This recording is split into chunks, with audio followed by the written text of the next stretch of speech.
Hello, and welcome to our full set review of Rivals of Ixalan. This is the first time we're doing a full set review, but we thought we'd give it a shot, because, hey, why not? Because new things are exciting. Yes. He is pulling up chat right now, so we're just going to talk for a second about random things, like our donation link, which is down in the description below. If you haven't already, we really appreciate any and all support, whether it be subscribing, liking, commenting on anything that we do. But if you feel like you want to give a little bit more, by no means are we saying you need to, but if you feel like you would like to, just check out that donation link down in the description below. It's right at the top. It's just a PayPal link that you can send us any amount that you'd like. So as little you as do you. Much as more sense than one. Yes. So again, we're not saying you need to. We're going to continue to do this no matter what. But if you feel the notion, we'd absolutely love it. Are you typing in chat? Yeah, just to make sure it works. Because the stream still says it's offline, but... Oh, okay. The chat's working now? I came up. All right. Then, I guess we will go ahead and get started. Yeah. We're going to do these in collection number order, so it's Wooburg, and then alphabetical on top of that. How's that going? Excellent. Doing all right, buddy? I am a... what's the word? Dexterous machine. Oh, I can juggle wow. anything with my fingers. That was lovely. Thank you. Also, if you guys hear anything in the background, my lovely lady friend is cooking dinner. And that's what... That's for you. I told you I wasn't That going was to touch for you because you. I'm sick, but here you go. Enjoy that. I got that for you. All right. Is it still not... It says it's offline. Weird. I'm going to check our actual live stream. Sorry, guys. We're just double checking some things. Ah. All right, we're live. Cool. All right. Oh, that's good, Kev. What? That's good. You like it? Oh, the layout and everything? Oh, yeah, welcome to our new layout, by the way, for these set reviews. I don't know why yours isn't working, but it's kind of funny. All right. Is it funny? A little. We can just monitor here. It's all good. There. Yeah. We are all set. Okay. Guys, we didn't really have time to troubleshoot anything, so we apologize. So this is all trouble, no shoot. Yes. All right, so let's go ahead and get into this. Obviously, you guys see our first card, Baffling End. 1 and 1 white for an enchantment. It is an uncommon. When it enters the battlefield, exile target creature an opponent controls with converted mana costs 3 or less. When it leaves the battlefield, target opponent creates a 3/3 green dinosaur creature token with trample. This is an interesting card for me. What are your thoughts on this? I like it. I do too. I think it's pretty good. It's removal. Yep. I mean, you do give them the option. You basically are... what's the card? It's green. It shoots stuff. Beast Within? Beast Within. That one. It's Beast Within for white. It is. That helps you with this end. So what I also like about this, outside... So, obviously, in Limited, this is just a decent removal spell. I would say pick it up if you are in white. Outside of that, I think we may see a little bit of play. It's not a huge, bomb sort of removal spell by any means, but it isn't bad. Where this gets a little bit interesting in my mind is actually Commander, and I'll explain why. Okay. It's not that I expect it to see much play in Commander, okay? All right. But that 3/3 token can go to anybody. It doesn't have to go to the person that you removed a creature from. So you can actually sort of do the whole political game and try and get people around. Who wants a free beast? I mean, that is the thing. Okay. Yeah, it's just an interesting point. I watched the Command Zone podcast, and they brought that up, and I thought that was really interesting. That's kind of funny. But I do think in Limited, this is great. 100%. Yeah, I do too. Probably like a solid B plus-ish. Well, I mean, you think about it, when would you like to see this? No one really, I don't say no one, but no one off the bat is thinking, I need a draft removal for enchantments. Yeah. So, first game, easily, it's just going to get rid of a free thing. I'm not saying it's not getting removed, but it's just solid removal. It is. So, early game, it's good. If you are losing... Could be good. Yeah, could be good. Could be. Removing something, you're probably not losing to something that's, No, but I do think in Limited, more oftentimes than not, you could be. You know what I mean? Yeah. Because there is, as we've noted before, there's a lot of very low-to-the-ground creatures, and then there's a lot of really high-end creatures in this set. So, but then if you're winning, it's just fine. Yeah, and if the board stall, removal is exactly what you want to see. It is pretty good as far as the quadrant theory goes. And again, in Constructed, we may see a bit of it. I don't think it'll be a lot, though. I don't think Constructed. You don't think so at all? No, I honestly don't. Okay. I think it hits Ramen Op Red pretty well. I mean, that's true. I also, not that Ascend is that big of a deal, but it does help with Ascend. Yeah. It does hit Ramen Up Red, but I feel like there's still in standard better removal. Oh, Not necessarily in white on its own, but I mean, we still have Fatal Push around, so why would you not touch Fatal Push? All right, moving on. It does, although it does hit one more block. Sorry, one more block CMC than Fatal Push does. Yes. Hits threes. So it hits like Rogue Refiners and stuff like that, and Energy, which is interesting. Okay, I'm kind of more on board with this now. On an enchantment is weird, but it's good. Helps that Ascend. Yeah, I think it's good. Because Ascend's so good. I give it a B+. All right. Bishop of Binding. This is 3 and a white for a 1/1 vampire cleric. It's important to note vampires in this set are a thing. When it enters the battlefield, exile target creature an opponent controls until it leaves the battlefield. In addition, when it attacks, target vampire gets +X/+X until end of turn, where X is the power of the exiled card. What are your thoughts on this? This is back and forth for me. Really? Because it's a 1/1. Well, I don't like that it's a 1/1. The ability is super good, though. I think it's awesome. I'll be honest. I think it's great. Because if you want, you can completely ignore that second ability if you want. Yeah, honestly, and it can just come it's still in, pretty good. Yeah, if you see it unlimited, I think it's a nice option. It's a great option. It could just come in as like O-ring, you know? I think the problem is because it's a creature, it's easy to remove. True. And that's what I don't like about it is that they still get the thing back if it dies. And because it's so easy to kill, it's like, okay, you know, it's fine. And the only time you can target itself with its ability, so you can buff it, but that's only during combat. And so anytime during their turn or before combat, they can actually kill it pretty easily. And so that's where I'm a little... I think... The effect itself is super powerful. I like it a lot. It's great, especially in vampires. Obviously, that's really where that's probably the only place I would super want to play it. But like, oh yeah, outside of that, I don't think. It's... But that's my downside is how easy it is to actually get removed. Makes sense. I don't think this hits Constructed really. No. A ton, just because, like you said, it is a 1/1. But in limited, I think it's fine. Yeah. I mean, you do get to burn it out pretty well. But... And there is some burn in this set. Some of it's actually pretty good. I looked at some of the burn. Yeah, there's... We'll take a look at it, but... There's not like a target creature, like just a vanilla kind of burn spell, though. Well, you'll see. Like there were like two. No, there were two actual burn spells, if I'm not mistaken. Okay. We'll get to them. Well, then he is pretty vulnerable. Yeah. I think it's worthwhile playing anyway, though. Probably. Because a burn on its... Not a burn. Sorry, exile on a stick is nice. It is nice, and it is at worst a tempo play. Right. And so it's still going to gain you some advantage and some momentum. And in a vampires deck, you may have buffs in the way of lords or things like that you might see later in this set. Right. So it could actually be a little bit better than just a 1/1. But again, we're looking at these sort of in a vacuum on their own. So. But I do like the +X/+X. Yes. Because it's flexible. It can target itself. You do have to decide, though, before blocks whether or not you're targeting it or something else. So you can't be cheeky like that. Yeah. Right. So worth noting there. So I like it less the more we talk about it, but I still think in limited it's fine. In limited, it's probably great, to be honest. It's honestly probably got a place in sideboard for black-white vampires, but... Maybe. If we see black-white vampires be a deck. It will be a deck. It'll be tried, for sure. I think it'll be a deck. All right. Not necessarily like tier 1. What would you rate this on like a grading scale? Are we doing like 1 to 5 or F to A? F to A. Like a C. Like a C? Yeah. I would say C plus B. The only reason I'm going with C is removal is important, but this is really flimsy removal. It is. I mean, you see Fiend Hunter, Oblivion Ring, stuff like that being strong, but the creatures are always less good. The creatures are less good for sure. Right. Yep. Right. Agreed. Next card. Blazing Hope.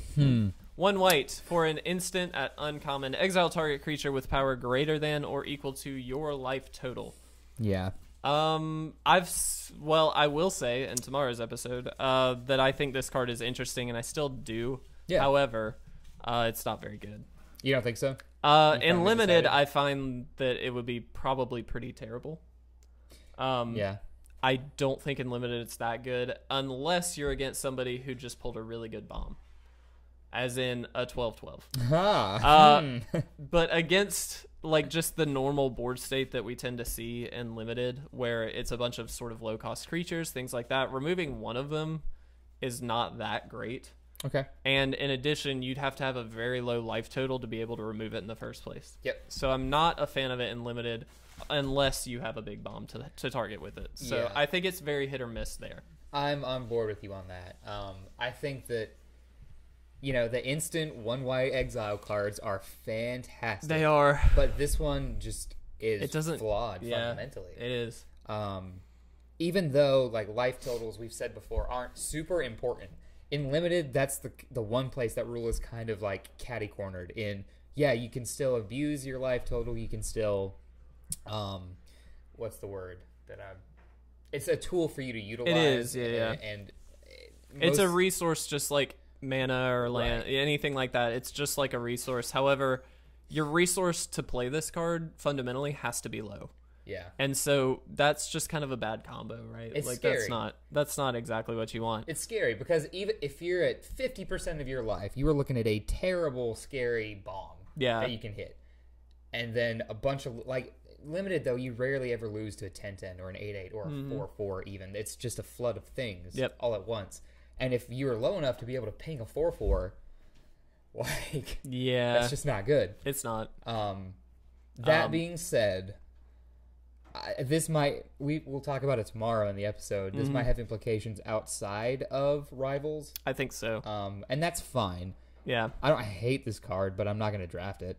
I'm sure it'll get played just because Exile thing for one. Exile for one is super, super strong. But again, that stipulation just makes it very difficult. Yeah, I would call this like a C-D. Yeah, I'm going straight D. Okay. I am totally fine with that. Yeah, I see your potential. But and I mean we could be wrong, but I don't know. I don't think so. Yeah. But okay. Right. Cleansing Ray, 1 and a white for a sorcery at common. Choose one, destroy target vampire or destroy target enchantment. This is sideboard tech for limited. 110%. 110%. It's really filler. It's going to be like you're close to last pick in packs. There's nothing really wrong about it. Nothing I don't like. Nope. It just fits the spot it fits. It's just a decent card against certain decks, and that's it. Exactly. I will say in this limited environment, we are going to see a decent number of enchantments. So it may be that you find a target a little more often than we're initially thinking. In that case, and only in that case, you may be able to mainboard one in a draft deck. That is it. Yeah. But that's my only thing. You good. Fight it. You're good. You can do it. Plow right through. Yeah, you're champ. Yes. Be the team. But that is like giving it the highest praise that I could give it. Yeah. I honestly don't see it mainboarding. But if you pick one of these up in a draft environment, I think, okay, if I'm in white, it's fine. I'm happy to have it. Yeah. I'm not going to necessarily mainboard it. Well, one thing to note, and this is kind of really meta, I think that the black-white vampires in limited are going to be the most consistent and strong. Probably. Most of their commons and uncommons are pretty consistent, easy to play creatures. Yeah. So if you see vampires going in your draft, this might be a card to pick up. That's a good point. Yeah. If you notice, man, I'm not getting past many vampires, but if I have Cleansing Ray, maybe someone's going that direction. I might want to get this. Sure. And in that instance, I think you have to put on your thinking cap and really judge if you can grab this or not. Yep. Other than that, it's fine in a sideboard if you're in white. Yeah. Specifically for those reasons. Enchantments are big. Vampires are, I think, going to be big. So I think probably so. Yeah, it's just fine. It's a sideboard card, right? Exactly. Like that's all it is. It's not meant to be played necessarily and constructed at all. So it could be because it hits enchantments, I think. Exactly. But, and it's sideboard and constructed. Against if a vampire deck becomes viable, we'll see. But so I'm gonna say I'm not gonna give it a rating. I'm just gonna say it's a sideboard card. Yeah, it's fine. I think every sideboard card's so situational, so specific. They're an automatic. You can't really be like they're an A+. Well, honestly, it does one thing. Yeah, exactly. There's no cheekiness with that. Exactly. Well, this is a classic card, Divine Verdict. Yes. Destroy a target attacking or blocking creature. It's kind of the same way. It's not going to be your first pick, but I think it goes okay a little higher. Removal in white. And like for this, particularly for this set, and we talked about this and we will talk about it in the episode tomorrow. Removal seems a bit high at like 4 cast. Like average CMC expensive. Of around 4. 3 to 4, I will say, looking at the full set. But like mostly everything is at 4, and so this is actually probably a decent removal spell because it's instant speed. And the creature needs to be attacking or blocking, but I think in a limited environment, it's going to be great. Definitely not constructed viable. No, Divine Verdict never has been. No question on that. Unfortunately. But I think in a draft environment or in a sealed environment, sure. I think it's fine. I think it's probably like a C+ as far as removal goes. Maybe B. Yeah, I would say B. Yeah. Just because it is instant. Sure. White doesn't get a bunch of these spells, except for Divine Verdict, which seems to be in like every other set. Yeah. But it's like a go-to reprint. Yeah. Yeah, and I mean it was in Return to Ravnica, it was in Gatecrash, it was in Amonkhet, so like it's all over the place. It is. And there's a reason for that. But again, it's not like your first pick in a pack, obviously. But if you get it, it's like, I'll have one, maybe 2. Nothing wrong with it. It's great when you need it. I've lost because my big dude got killed by Divine Verdict. So it can happen. It can happen. Exactly. All right. Moving to the next card. I like this card. Everdawn Champion, 1 and 2 white for a 2/2 human soldier. Prevent all combat damage that would be dealt to Everdawn Champion. Yep, I like this one too. Great limited card. Absolutely. This one is fantastic for a white mid-range strategy. It holds counters so well because it can just get big and then get out of the range of burn, or it can just get big and trade with things. Yep. But not really trade, just kill stuff. Yeah, exactly. It's awesome. It demands a removal spell. Yeah. And as we've seen removal, I mean, we've only seen one so far, but once we get through this, you'll see that like removal again is at that 4 area is where we're thinking with CMC. So you're going to get a turn or 2 with this where you get to either swing in with it or effectively block something, do something useful. So I find that this will be probably just a premium white pickup in a draft. I'm all on board with that. It's basically a wall, if you want to call it that, or it's a aggressor that they don't have to answer, but it's a clock. Yep. I think it's great. I would say B+ on this. I'm not going to say A because it doesn't win the game, but no, B+ easy because it is a really nice pickup for white. I'll go with you on that one. You agree? I'll cross the street on that. All right. That's good. Outside of limited thoughts, probably not. There might be cheeky things you can do with this. Because you prevent combat damage, but overall, I don't find it to be. I don't really see because it's a 2/2, right? Like, it's not going to be that effective in constructed. And we don't really have a place for weenies. Although, I mean, it does blank a creature in red. It does, yeah. Because it'll just trade and not die. That's true. Maybe it's sideboard tech against Ramanop Red. Maybe, but I mean, they have plenty of burn removal. That's true, but they then do have to use it on that, which would feel pretty bad. Dies to a braid, but it's not. That's not necessarily the worst thing because now they don't have room to braid to use on something valuable. Exactly. I'm okay with it. It's good. I think it might be. It might be played in constructed, but I'm not gonna hedge my bets on that at all. All right, fair enough. Moving on, we have Exultant Sky Martyr. It is a 1 and 2 white 2/3 with flying. Nothing wrong with this. Just filler Passes white. the vanilla test. Yep, it's filler white in draft, and that's it. Not constructed viable, just fine. Yeah, exactly. It's like a solid C, right? Like it's just good. Yeah, I mean it's fine. I think it's a B for bears. You just sometimes you need a vanilla creature, and with flying it's even better. So. Yeah, exactly. Flying evasion's great. It's good upside. Yeah. So yeah, I'm good with that. There's not much to say on it. It's just kind of there. Simple, right? This is a weird an interesting card. This is Famished Paladin for 1 and a white. It is a 3/3. It does not untap during your untap step, but whenever you gain life, you untap it. It is also a vampire, which in this case is very relevant because vampires in this set very much have a life gain theme. Yeah. So we're going to see that I think in limited, it'll be a decent pickup in a vampire deck. Sure. There's also, in Modern, a potential combo with this that goes infinite. Okay. And I don't remember the other card, but essentially you gain life anytime you untap a creature. When it untaps, you gain life. And there's this, I don't remember the exact interaction, but basically you just keep tapping and untapping this and gaining life. And it just happens because you have this other card, and I wish I remembered what it was. It's been floating around social media, so I'm sure you've seen it. But I haven't, actually. It's pretty sweet, but I don't know. What do you think about it? I love it in Limited. You get one, if you are drafting, you get 1 pack of Ixalan. If it's sealed pre-release or anything like that, you get 2 packs of Ixalan and 4 packs of Rivals. So there are plenty of options to find your life gain stuff. I think these are awesome if you're going that vampire route. Yep.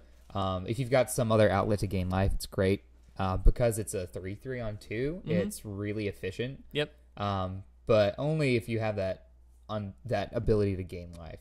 And it is worth noting too, not to interrupt you, but it still comes into play untapped, so you still do, no matter what, you're going to get 1 attack in with it, right? Or a block or something like that. Like it doesn't just come into play tapped. I think if that were the case, it would be absolutely terrible. Yeah, I think you're probably right on that one. But I think since it does come into play untapped still, it's worth it kind of no matter what. It's just a solid 3/3. Right. But if you can gain the life and get that huge upside on it, it becomes infinitely better. I think so too. I like it. I give it a B. B. I agree with B. I'm good with that. All right. Forerunner of the Legion. It is 2 and a white for a 2/2 Vampire Knight. When it enters the battlefield, you may search your library for a vampire card, reveal it, then shuffle your library and put that card on top of it. Whenever another vampire enters the battlefield under your control, target creature gets +1/+1 until end of turn. These are a cycle. Yep. There's one of them for each of the tribes, of which there are vampires, merfolk, dinosaurs, and pirates. Thank you. I couldn't think of the last one. And they're all good. They're just great. And Limited, they're amazing, I would say. Yeah, I wholeheartedly agree. Potentially even constructed, but we'll see. No, I think so too. Because it's not a one-time anthem effect. It's a whenever something comes in, you pump a thing. It's and they're great. Efficient. Like a 2/2 for 3 is like, man, that's not great, but with that upside, it's amazing. Exactly. It's because so it's good. a tutor, it helps. Yeah. I think these are fantastic, honestly. If you are going to go the tribal constructed route, I think you have to. Which I think most people will. I think so too. I think it's really, I mean, we've seen it in the original Ixalan, right? Like that's kind of just the way you do it, unless you're in like the Boros red white kind of just aggro strategy. Right. Most people go for the Naya Dino thing. That's just how it goes. Yeah. You know what I mean? Vampires was big too. Vampires was big. Pirates were not quite so good. Pirates were weird. Yeah. They didn't fit a specific niche, which kind of Raid hurt was them. A little weird too. I think it just didn't fight through the dinos very well. No, but in Black Red it worked. In Black Red, it was fine, but you had a little bit more on the removal end of things. Right. So that's why. I think you need in Limited anyway. Yeah. To make a really polished deck. But yeah, really polished deck. I love this cycle. Yeah, absolutely. And I think, honestly, this might be one of the better Anthem effects. Every tribe gets one. Yep. But I believe this to be A+, except for maybe the green. I would call this a solid A-. I'm reserving A's and A pluses for like bombs, really good stuff. for like the clear, this will win you the game kind of I thing. think this is like the way to get to the win, but I find it. That's you know exactly what I mean? why I think it's good. Yeah. A tutor on a 2/2 in Limited that can pump things. Yep. That's so much good stuff. It is. You great. Tell me I only have to pay 3 for it? All right. I'm in there. It is fantastic. Yeah. I love this whole cycle, so we'll see the other ones as we go. All right. Imperial Saris, 4 and a white. It is a 3/5 dinosaur. It has Enrage, which if you don't know is basically if it's dealt damage, it has an effect. In this case, you gain 2 life anytime it's dealt damage. I actually don't like this card. The only reason I don't like it is because it costs 5. I think it'd be fun on 4, 2 white and 2 colorless. I would be a lot happier if it was on 4. That being said, it does go in the vampire deck and work with your little dude. Yes, technically. It's lucrative in that way, we'll say. I like the enrage mechanic. Gaining life, like we say, is kind of whatever. But I actually do like this card because it makes combat less favorable for your opponent. Because at a 3/5, it can trade for a lot of low-end stuff and sometimes survive a bigger guy, a 4/4, what have you. Yeah. if it does make it past 1 or 2 combats, it's already paid for itself. Gained. Yeah, I mean, it does pay for itself. Now that's a lot of like what ifs and stuff. So that's kind of where I'm at. Like, it's at the end of the day, it's blocks for days, and you get bonuses off of it, which is awesome. But when you're losing, though, I think losing, I think it's good. But like, it's just in my mind in limited. You know what I mean? You don't necessarily want to be shields up all the time. You want to be more proactive, and I feel like this card isn't very proactive. It's not. You know what I mean? And there was a similar Ixalan green dinosaur. It wasn't a 3/5, so we might see a difference there. But it basically gained you life. It had the enrage and gain life mechanic, and it just didn't do well in limited, like, at all. Well, I think just because it's a bigger body, this helps a lot with that. And no, you don't want to be shields up all the time, but let's say you're in something that's kind of more passive. What if you drafted like white-blue? This is be good great in white-blue. Yeah. You don't really want to spend 5 mana on something that's not a bomb. So for that reason, it's not, it's not fantastic. This isn't an early pick for me. But I do think this has sleeper potential. Yeah, maybe so. We'll see. I would say like C minus. I'm fine with that. I think range. It's fine. It's got a for me a high ceiling, but a low floor. Moving on. Are they okay? So I heard that this was a mistake on Mythic Spoiler, and that they're not actually reprinting Legion Conquistador. Do you know if that's? I don't know. I have no clue. Okay, we're gonna go over it like they are. Okay, sure. It is 2 and a white for a 2/2 vampire soldier. When it enters the battlefield, you may search your library for any number of cards named Legion Conquistador, reveal them, and put them into your hand. Then shuffle your library. This card is great. Yes, it's fantastic. It's Squadron Hawk, but not with flying. Yeah, it's a 2/2. It's fantastic. It gets you more 2/2s. We're seeing a theme here where you get to like kind of tutor out a lot of things. Have you noticed that? Yes. And like there's a lot of deck interaction. I don't know. It's interesting, I find. Yeah, but yeah. There's Masterminds Acquisition, which lets you tutor. Oh, yeah, there's that one's the tribal tutors, and then there's this. Like, there's a lot of cool stuff. Yeah. Yes, limited. It's great. Probably a solid B in my mind, because it's not going to win you the game, but it's like super good. Ensuring that you have bodies to interact with. And vampires, that's what you want to do. There's a bunch of counter. And there's a lot of ETB effects off of vampires and things like that. So having the ability to consistently hit those triggers is nice. I think it's awesome. A+. If you can get more than literally B. No, it's definitely a B. If you can get 3 of them, I think that's awesome. If you can get 2, it's okay. What's the threshold, right? Like if you have 2, I mean, 2 is that okay? Awesome. I think you play it still. Because at 2, you just get another 2/2 for 3, and sometimes you just need a body. Okay. If you can flood the board in limited, especially if you're in white, I think you're doing something. You're doing something right. But it's worth noting, if you only have 1, do not play it. Right. It's only good because of its ability. Exactly. A 2/2 for 3 is not good. Exactly. But unless you have crazy Anthem stuff happening, you just need a vampire to throw down. But it's very rare. I think that would happen. Just don't play it. All right. That one. Luminous Bonds, 2 and a white, enchant creature. It cannot attack or block. It's pacifism, basically. Costs 1 more. It's fine. It's great. Nothing wrong with that. Good removal in white. I was going to say, pacifism pseudo is removal. All-star. So, it helps with Ascend.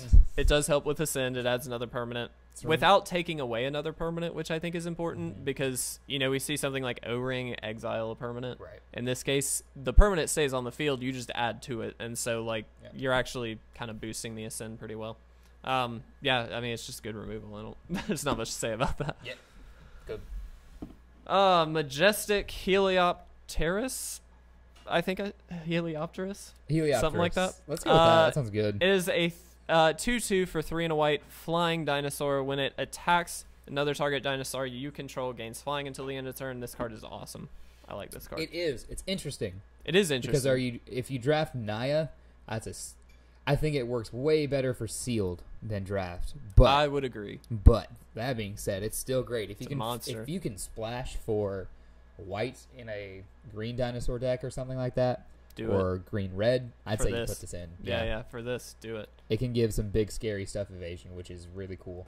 Evasion is important, especially in a deck that doesn't get too much evasion. Yeah. Which Dinos doesn't really. Right, because if you're in green-red, I mean, nothing has flying in green. You're just stompy. Exactly. Yeah, I think definitely in sealed, it's a solid like B+ for me.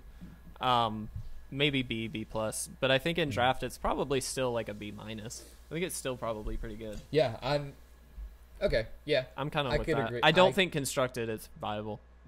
No. Obviously, but no. limited is pretty good. Yeah. All right.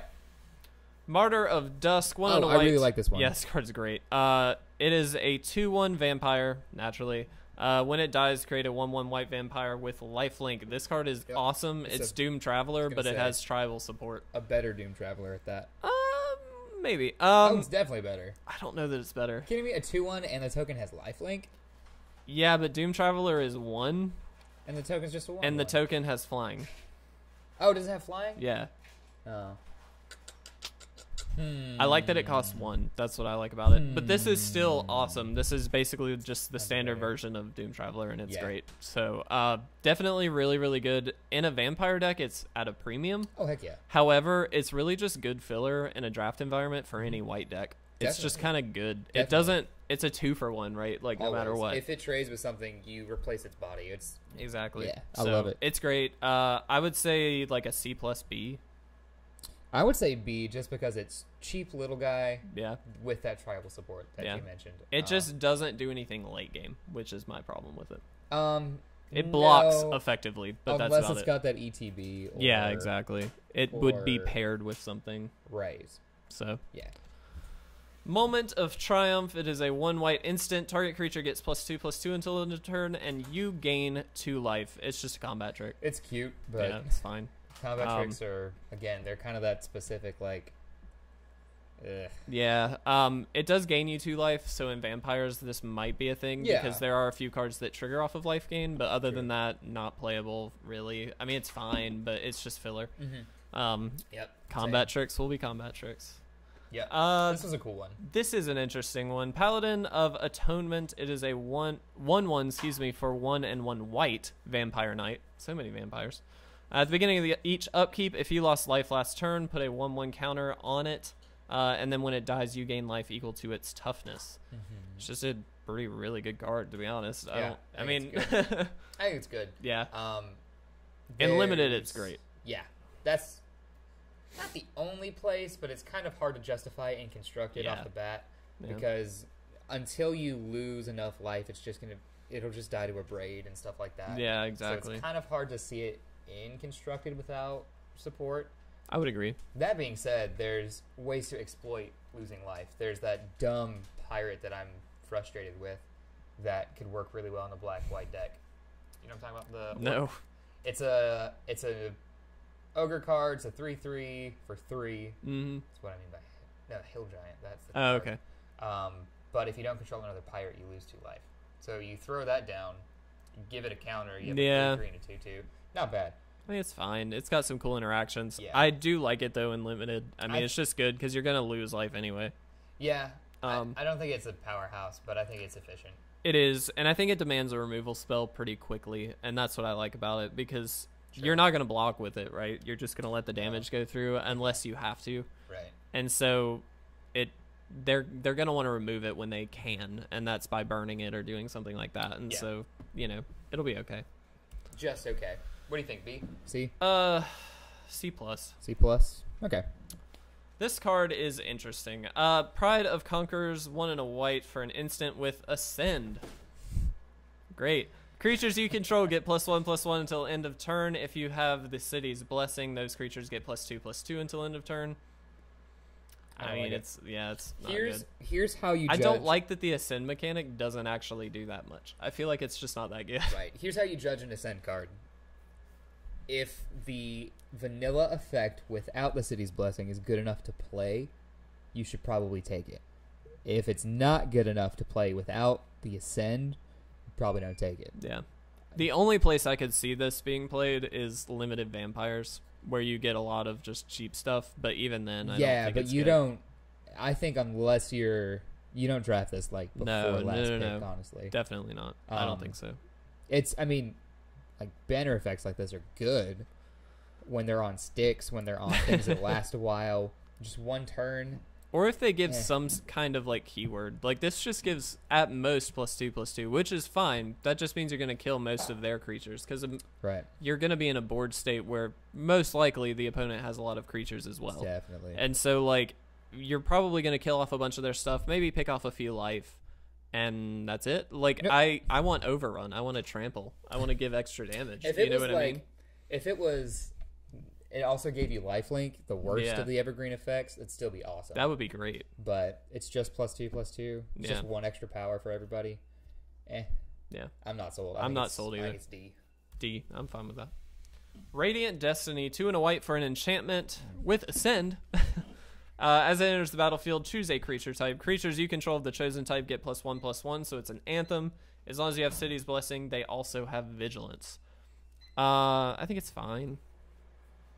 It's okay. Do you? I don't think you take it in limited. Nah. Unless you're hardcore in the tribal strategy. Yeah, that's my thing. I think it's fine to take. Is there an alarm going on? Yeah. You got to time stuff. Sometimes. All right. Yeah, I honestly like this a little better than the other one. It helps with I'm Ascend. laughing at the alarm. Sorry, guys. It's fine. It does help with Ascend. Yeah, helps with Ascend.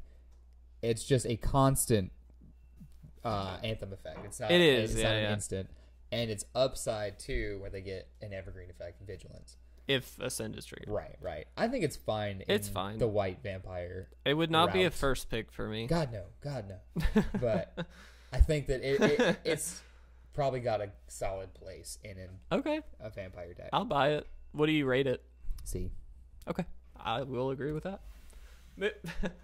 Raptor Companion. It's a 3/1 for 1 and a white. It's not good. It's just filler. It's filler. It's fine. Filler. This is gonna trade with stuff. That's all it's there for, really. There's not much to say about it. I think it's fine. It's okay. Honestly. It's C+. I think it's just a C. All right. Just a C. I thought I was being like... All right. Sanguine Glorifier, 3 and a white for a 3/3 vampire. When it enters the battlefield, put a 1/1 counter on another target vampire you control. It's good in vampires. I mean, it's a 3/3 for 4, which is like meh. But it does give a +1 counter, which is good. Yeah. It's not amazing. It's like just decent in vampires. Right. I think it's fine in vampires. Obviously. Yeah. That's the only place it'll go in. But a 3/3 body you can't really ignore that in limited. It's nice. I like this card. Yeah. At common, especially. Yeah, at common, it's pretty good, honestly. I think it becomes filler, sort of. Like, I'd probably put different things in over this, but that being said, it's tough. It's a strong creature, and it makes other things bigger. Yeah, definitely. Yeah, so I kind of don't. I don't hate it. I like this card. Rating? D. Even though I like it. Really? I would give it like a C-. Similar, but... Well, because there are cards that I would want over this, I think. Oh, yeah, definitely. But if you picked one up, I feel like you'd be happy with it. You'd be okay if you were in that deck. Yeah, you're probably right. You know what I mean? Yeah. It's good. 3/3 is nice. So 4's not that much to pay. Yeah, okay. That's good. C. I don't like this card. Sky Marcher Aspirant. It is a 2/1 for 1, which is fine. I think it's good just because it's a 2/1 for 1. What I don't like about it is the mechanic. It's also a vampire, so that's good. But it does have Ascend, and it has flying as long as you have City's Blessing. When in the world is this going to live long enough to get flying? When you don't draw it until you have the City's Blessing. How is it going to help you then? It's just then a 2/1 flyer. I don't like it. At a 1 draw? I like it just at a 2/1, just to clarify. I think the ability is just whatever. I think is fantastic. Yeah, it's good in that respect. And for the fact that it's a vampire. Exactly. Treat this, if you are in white but not in the vampires, just as filler. Yeah. But if you are in vampires, this is exceptional. Huge upside, definitely. Exceptional. Yeah. Put counters on this. Yeah. It holds counters excellently. Yeah. If you have the lore that boosts your other vampires, like if this gets bigger, it's terrifying. It does, yes. Once you get the City's Blessing, it's a monster. I think it's great. I'm going to be honest. I think it's okay. I think it's fantastic. I'll give it a B. I think it deserves a B. I think it's good. don't like the way they did the mechanic. That's all. I don't like that Ascend. I don't like Ascend, but I don't like that a 2/1 gets flying after you have 10 permanents. Like, that just seems kind of silly. Like, I get that, but it's whatever. It's a solid B. I'll say that. It's fine in the beginning. I think you just bank on having a 2/1 early. Yes. And if you can give it flying, in that respect, awesome. This is a pretty good card. Slaughter the Strong. 1 and 2 white for a sorcery. It isn't rare, so you're not going to see many of them, and limited. Each player chooses any number of creatures he or she controls with total power 4 or less, then sacrifices all other creatures he or she controls. It's a board wipe, but you get to plan around it, and they do not. And that's what I like about it. Yeah, I think this is excellent against your scary green decks. Yep. That limited will be full of. I think this is a good card. It's great against Dino decks. My gosh. It's so good. Very true. It also really does a good job of like keeping vampires in check a bit, because if they're going to be distributing all these 1/1 counters, if they get to 4 or greater or something along those lines, they're going to have to start sacking a lot. Yeah. And so I do like that. Merfolk, I think, do the counters even better. Merfolk do the counters better. That's true. I like this against Merfolk, too. I think it's awesome. The question for me, my only question, because I will play this, do I play it main board or sideboard? And I'm not sure. Obviously in Constructed, you're talking. No. You're talking. Oh, I think in Limited, you just main board it. Just main board it? Yeah. I'd be okay with that. You're going to be against creatures. Like, 9 times out of 10, you're going to be against creatures. So you'll find a place for it. There are going to be times, though, when it's not as lucrative. I mean, that's true. There's going to be times where you really don't want to play it. But generally speaking, those are the times that you're winning anyway. And so it's kind of okay. Like, you want a card that's going to forward your game plan, but it's also assurance that you're not going to lose the game. You know what I mean? Or that you have a better chance of not losing the game. Yeah. So I like it main board. Okay. I wouldn't play more than one necessarily main board, but like I also don't think you'd ever really see more than one too often. No, so especially because it's rare. But exactly. But in Constructed, it's probably sideboard. It's interesting. I have no clue where this goes Constructed wise. I don't know if it's good or not. Only reason I'm saying it's probably sideboard is because it's a sorcery, and you can't like really capitalize on wiping stuff, because the best board wipes aren't sorceries, right? Yeah, Supreme Verdict. True. Although this is at 3, which is pretty important. That's true. Supreme Verdict is sorcery, by the way. Is it? Instant. What am I thinking of? Don't know. Are they all sorceries? Most of them are sorceries. Day of Judgment, Damnation. Yep. Sorcery. They're all sorceries? Pretty much. Wow. Well. Okay.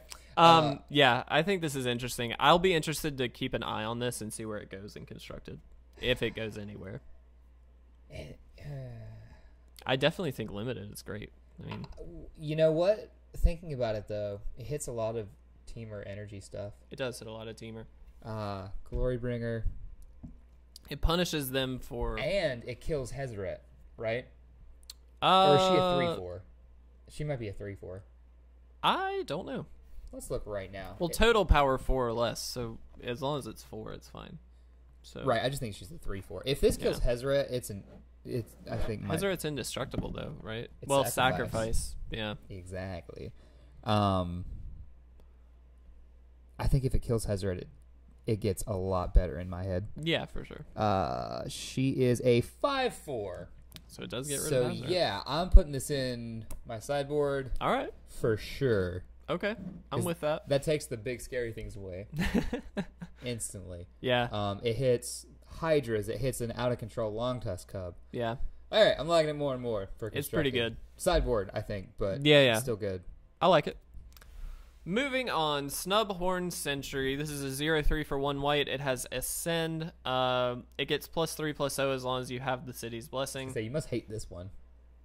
Do you like it more or less than the 2/1 flyer? Less, for sure. Yeah. The thing that I don't like about this, again, when Ascend triggers, you have a 3/3 for 1. You're efficient, but you only have a 3/3. For 1 though. For 1 is great. When Ascend triggers, you just get a 3/3 and then something smaller. I don't know. It's just okay. I think in Limited, it's pretty good. When do you think this is just a general question. When do you think the earliest is you could trigger Ascend in Limited? The earliest in Limited? I don't know. Like turn 5? That's kind of where I'm leaning. I think turn 4 in a crazy cheap deck. in a really low to the ground deck, I think turn 4. I mean, you kind of bank on the first few turns playing 1 permanent per turn unless you're hyper aggro. Well, that's the thing. And so I would agree. I think 4 maybe at earliest, but but that's like turn 5 probably. Possible. Turn 5 to me feels a little better. So turn 5, you get a 3/3.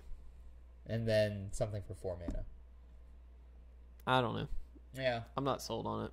I mean, I think in limited it's decent because it blocks effectively, as it blanks a lot of the low cost stuff. Right. It doesn't block effectively in that it's not going to kill anything. Yeah. I'll be honest. I don't like this card. I would give it like a C-. I'm going D again. All right. I don't think it's that good. Sphinx's Decree, 1 and a white for a sorcery. Each opponent can't cast instant or sorcery spells during that player's next turn. I mean, I don't really like this card. Give me thoughts. You don't like it? Why not? No. It's like a worse silence. And silence isn't even that good. So I just don't see this being that great. No. It's definitely not for drafting at all. You don't think? I don't know. Not really. I think sideboard maybe, but like I don't find this good. No. I really don't like it. Okay. I'm like undecided. The flavor text is cool. Be still. Be still. Be still. I don't. Says the one that switched planes and isn't a planeswalker. Yeah, I'm so confused. We'll get to that. Here on Ixalan. Speaking of getting to that, we're 24 cards in and at 45 minutes. Yeah, I knew this would be long. It's you gonna said be 2 really hours. long. I was like, yeah, it might be longer. No. Yeah, I'm kind of. So here's first of all, thing. silence hits everything, and it costs 1 mana less, and it's instant speed. Well, don't compare it to a card that's not in the set. Well, I'm just saying unfair. We compare cards to other cards outside. I mean, that makes sense. This is way worse in every single way. But I mean, in terms of this would be a bad card if you could play a card like silence, but you can't in limited. But I think it's just a bad card anyway. I don't necessarily think you would. There are very few decks that you would even play silence in. Sure, so this has no shot in my mind. I think only in limited you play this. Really?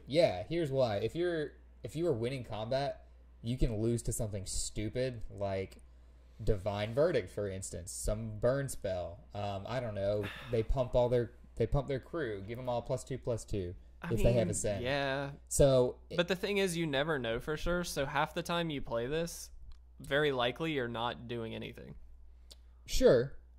Sure. So then it's a blank card. I'm not saying it's great. I'm saying it's just insurance that if this is a D for me. This is only if you have combat 1 on board and you want to ensure that you get in a bunch of damage or win the game, this will let you win the game safely.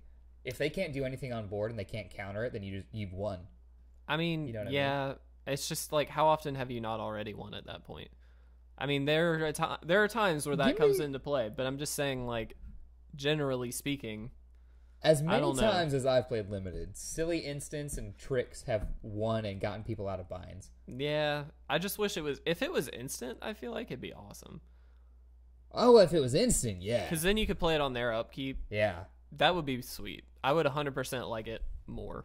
I wish it was instant, but this isn't a perfect world.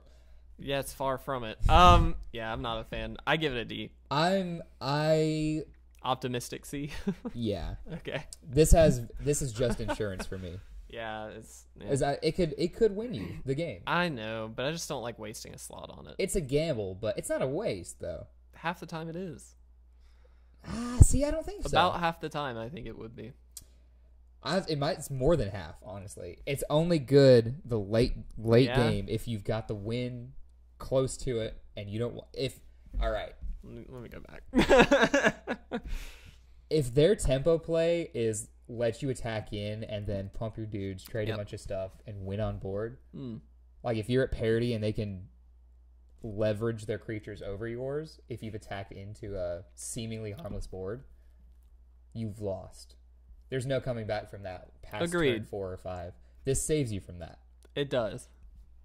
I get that it saves you from that. I just don't buy how many times that actually happens.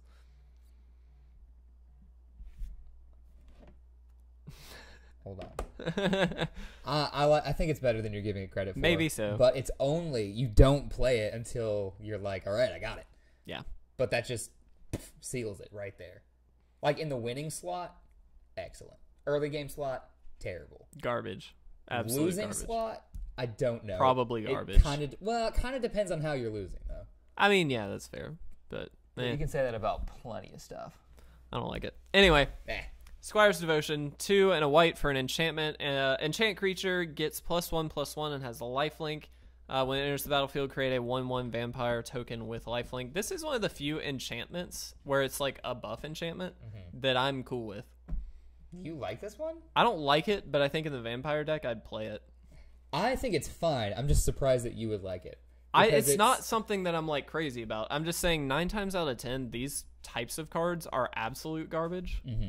I think this is above absolute garbage. That's what I'm trying to say. I think it's like okay. You know what I mean? This is in my opinion, worse version of that white card that gives him +1/+3 and you gain 3 life. Oh, I know exactly what you're talking about. Divine Blessing or something? Yeah, Holy Blessing. something like that. Holy Strength, something like that. Yeah. I think it might be Holy Strength or Divine Strength. I think it makes sense in this set for Ascend and for Vampires because your 1/1 could easily be a 2/2 with the right Lords or Anthem effects or whatever. You're giving something more power and lifelink that I'm assuming he doesn't already have. Yeah. And then you're pumping your Ascend by 2. You're getting close to that by 2. Yeah, exactly. So I think this is fine. Picture it like, I mean, you get a 1/1 on 3. I'm trying to think of like what it gives you on turn 3. A bigger board, really. I think it's good. I like it. Honest. I like that it gives you a 1/1. If it didn't have the 1/1 thing, without that token, it would be garbage, right? Even if it was at like 2, I still wouldn't play it. But the fact that it gives you a 1/1, I think makes it good. I like that. I think so too. Solid like C plus ish, C plus. I'm good at C. Okay, I think you're right. Sun Sentinel, range. 1 and a white for a 2/2 human soldier with vigilance. This is filler if there's ever been filler. Yeah, although it's pretty good. I mean, it's a bear with upside. I was gonna say, like, sometimes you just need a bear. I wish it was a vampire, but it's okay. Yeah, exactly. I mean, it's fine. Yep. Sun Crested Pterodon. 4 and a white. It's a 2/5 dinosaur with flying. Has vigilance as long as you control another dinosaur, which most times you will, I would say. Hopefully it turn 5. I don't like it. I don't like it either. It has too low an attack power. Yeah. I think it's a 2/5. Yeah, but since it has flying, you can't really make it any stronger than that. I mean, yeah, that's fair. It's a big butt. It is a big butt. With vigilance. We all like big butts. Cannot lie. Cannot lie about that. I think it's good. I'd say like C minus. Yeah, C minus or D. It's too expensive. It might be a D. Yeah. It's too expensive to justify. Yeah. Putting it in over any other 5. There's just better options, is what it amounts to. Yeah, at 5 definitely, but I don't like it. I'm just gonna say I don't like it. Yeah. This card is awesome. I love this one. Okay. Oh yeah. Temple Altisar, if I'm saying that correct. Excuse me. 4 and a white for a 3/4 dinosaur. If a source will deal damage to another dinosaur you control, prevent all but one of that damage. This is awesome. It's protection in your dino deck, which does not come by often. No. It is. This might be my first like A card. This might be it. I think this is it. This your first A card? Yeah, I kind of like this one a lot. I don't think it's an A for me. I think it's a B. Only because I think it does so much work in the dino deck. Yes, but again, think at 5 mana, at only a 3/4, this runs into the burn. Does run into the burn. 100%. There's 2 cards in particular I'm thinking of that will just kill this. Yes. Agreed. And there's death touch effects in what am I thinking in this set? Yes. So it will sometimes just not work. Sure. I think it is. So good. I think it is I like it. A great include. Yeah. I don't think it's like the bomb that I would want necessarily. It's not necessarily a bomb. I mean, it's a bomb-ish, but it's not like the game-winning where it's super strong and deals tons of damage. It just saves you. That's what I like about it. Well, no, I think it could end the game because it's a must answer because now their dinosaurs will survive combat. Yeah, I mean, that's true. Mostly. So if you're... It does get you out of a board stall pretty well. Yeah. Which I like. There's that because now you just swing and they can't block you. So. Yeah. I think I'm saying A minus. You talked me down to an A-. Okay. I'm still saying B. That's just fine. because there's enough removal to get rid of this. I agree with the removal side of things. This might be an A. Trap Jaw Tyrants. I believe this is our next to last white card, if I'm not mistaken. Yeah. 3 and 2 white for a 5/5 dinosaur. Already, stats are on point. Yeah. It also has Enrage. When it's dealt damage, exile target creature an opponent controls until Trap Jaw Tyrant leaves the battlefield. Yeah. This does so much. First of all, it's a 5/5 for 5. It's also a dinosaur, so it's going to get buffs there. Yeah. The Enrage mechanic does a couple things. I just want to point out. First of all, it's repeatable. It's anytime it's dealt damage. Yeah. So you get to do that a lot. On top of that, it keeps them from triggering Ascend. Not that that's like a huge upside, but it is an upside. Yeah. It also just gets you so much advantage. Like, it's amazing. So this is the card I'd rather play at 5. Yes. Than that other 100%, guy. Yeah. I mean, if I can get both, fantastic. But this alone... This is a bomb in white. This is a game winner. This would make me go into white for dinosaurs if I had it. A+? You thinking A+? I'm just thinking A. A, okay. Only because it's small enough that it can die to double blocks pretty easy. Yeah, I'll buy that. Ooh, hold on. If this is getting double blocked, because you get to choose how damage goes on. Right. But all the damage hits at the same time. Does it hit all at the same time? Yes. Unless there's something with first strike, but yeah, it all hits at the same time. Okay. I know what you were thinking. Yeah. You exile the blockers, and then you're good to go. Exile the other one. It's not how it works. I don't believe that's how it works, because all damage happens at the same time. That's true. I think you're right. But it is still, I mean... No, it's really worth sweet. it. It's an A, for sure. Solid A. Yeah, it's good. Constructive viability? Yeah, there's constructive viability here. You think so? I think in an enraged deck, this is like ideal. I don't think you can make enrage a constructed thing. I don't know. I'll be honest with you. There's some ways you could do it. No, I don't think it'd be good. I think it's just upside. Yeah, probably. But I think it's maybe in Anaya Brew. I don't know. If you could exile any creature, yeah, that'd be excellent. You can go ahead. It would. No, I'm saying because you could abuse that, but go ahead. Zetalpa Primal Dawn. This is the first in our cycle. We do talk about these in our episode tomorrow. Also, yeah, how much we like them. This is a 4/8 for 6 and 2 white. It is a legendary creature, Elder Dinosaur. EDH stands for Elder Dinosaur Highlander now. It has flying, double strike, vigilance, trample, and indestructible. Sweet.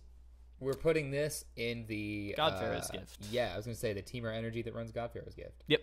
Or the freaking Temur energy that runs Scarab God. Yeah. Oh. The thing about this card is you have to cheat it out. There's like no other way that this is good. That's the one downside. It's great if you cheat it out. Mm-hmm. Other than that, it's really not that good. I think you probably take it in limited because theoretically you'd get there. Yeah. Yeah, you do. But like, I promise you do. Overall, I mean, it's good. It's really good. I don't know that it's like, I might say A-. I'm okay with that or B+. I'd be okay with a B+ too, because it's not, because it's gonna be so hard to play. Exactly, and I don't know. It doesn't really do much for me. I think it's better and constructed when you can, like you said, cheat it out and play funky games with it, but not, Yeah, I agree. Moving into blue. We're in blue. We did one color. Yes, and it only took an hour. Oh my gosh. There are 190 cards in this set. We're on 31. Oh, Kevin. I just want you to know. Admiral's Order, 1 and 2 blue for an instant. This is at rare. It has the raid mechanic. If you attacked with a creature this turn, you may pay 1 blue rather than pay this spell's mana cost. It has counter target spell. It's cancel with upside, but I don't like it. It's only good after combat during your turn. I was gonna say it's just cancel to me. It basically is just cancel. Because there are a few times when they'll play something on end step. Yeah. I mean, there are, and when you can counter it, it's nice. Yeah, and I do think in limited, if you're in the like counter strategy, you play it because cancel is like kind of average in that format. So I think this just is like strict upside on top of that. But it's very rare, I think, that you're really going to be able to exploit this and get the super cheap cost off. You're right. This is C for me. Yeah, it's a solid C. It's fine.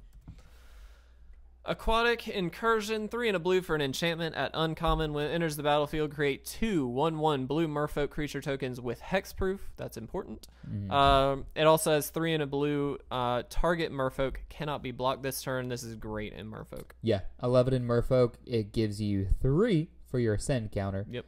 And it gives your merfolk evasion. I think it's perfect in a merfolk great. deck. And hexproof is really, really good in limited also. Heck yeah, it is. Premier effect. Good. B minus is kind of what I was thinking. Yeah. I would really like this in a merfolk deck. I would like it more at 3, but yeah, well, definitely, but I think that might be too good for limited. You might be right, but yeah. Crafty Cut Purse. Oh, this is sweet. 3 and a blue for a 2/2 human pirate. The first pirate we've seen. It has flash, which is great. Yep. When it enters the battlefield, each token that would be created under your opponent's control this turn is created under yours instead. This is a silly card. It's not really viable in limited, really, but in commander, it's excellent. It is. In standard, it's not really that great. Godfarer's Gift. Against Godfarer's Gift. We'll fix it in post. You steal their token. We'll fix it in post. I never said that. It's great in constructed. As sideboard, probably. As sideboard. But, yeah, it's just silly. I love this card. It's fun. It is fun. Limited, pretty terrible for sure. Yeah. Don't play there. Crashing Tide, 2 and a blue for a sorcery at common. It has flash as long as you control a merfolk, so you can play it at instant speed, basically. Return target creature to its owner's hand, and you draw a card. I think in the merfolk deck, this is just fine. Yep. It's good tempo. It replaces itself, which is good. It's repulse at best, which repulse is good in limited. So. I was gonna say that's my thing. Yeah, I think it's good. My thing. I was gonna say my vote, but that doesn't. Yeah. Make sense here. In the merfolk deck only though. Outside of the merfolk deck, I wouldn't really see this as that good. Even in a control deck, I think it's just kind of below average. Yeah, I'm with you there. It's a good tempo play in the merfolk deck. Yeah. So I like it, but I think it's a solid C. Yeah, I'd agree with that. Curious Obsession, 1 blue for an enchantment aura. Enchant creature. It has +1/+1 and has whenever this creature deals damage to a player, you may draw a card. And at the beginning of your end step, if you did not attack with a creature this turn, you must sacrifice it. This is great in merfolk. Yeah, it's great in merfolk for a specific card. Outside of that, though. I think it's just kind of okay. There's a merfolk that we'll get to that is unblockable. Yes. And because of that synergy, I think this is excellent. And because of the enchantment we just looked at where you can give something unblockable. Right, true. There's a lot of ways to give unblockable in merfolk. Yeah. So you don't feel pressured to not attack because you will feel that way sometimes. Yep. Outside of merfolk, though, I just don't. You don't think so? It's okay. I don't see it as being nearly as good. Nah, you're probably right. Maybe in pirates, but I don't know that pirates will be great. I question that. In an aggressive pirate deck, which all pirate decks I think should tend towards that way because raid is in every color that pirates is in. So, and there are some blue pirates that we'll get to that I think this works well with. Yeah. But I like this, honestly. I'm gonna go with a B because it helps your ascend. I would say C+. Well, it's B in the right deck. I think in merfolks it's a solid. And B. merfolk Pirates is probably a B. C. I think it might even be a C- in most other decks. In the right, if you build a pirate deck correctly, the way I'm thinking, then yes, I think it's decent. A really evasive, tricky deck. I think this is nice. Think about it this way: how many cards do you expect to draw off of it? Probably 2. I think in merfolk, 2 to 3. I think in pirates, 1 to 2. And I think most other places, maybe 1. Why do you think that? Merfolk has the evasion. You can also attach this to a hexproof creature in Merfolk, which means it gets very hard to deal with for them. True. And so you're going to be able then to make that creature unblockable and get in. And so theoretically, the ceiling is very high with that. However, I think in most decks, when you don't have unblockable and you don't have hexproof, this just becomes like okay, I have a period of time where I can play this and draw a card off of it. I need to do it. And so really it's just drawing you a card, which is fine, but it's not great. You know what I mean? Because at best, it's replacing itself in that instance. Okay. So that's why I'm saying it's sort of a high floor, high ceiling kind of thing in my mind. But I do think in Merfolk it's great. Okay. I'm with you on that. I think it's... I have loved cards like this that give me incentive to attack for forever. There was the card in... Oh, God. Curiosity. Is that the name of the card? Aqueous form that gave something unblockable, and anytime you dealt damage, you get to scry. Yeah, it's a good card. Yeah, Theros, right? For one, that's it for Theros. I built a deck just full of unblockable little dudes. Yep.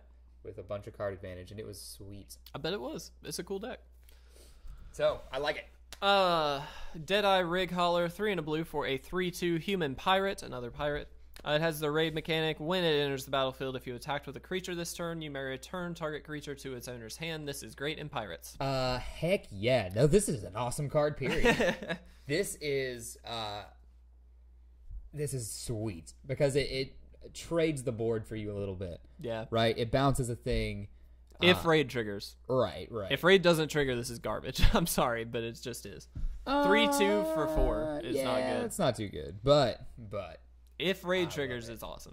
I would say it's like a solid B-.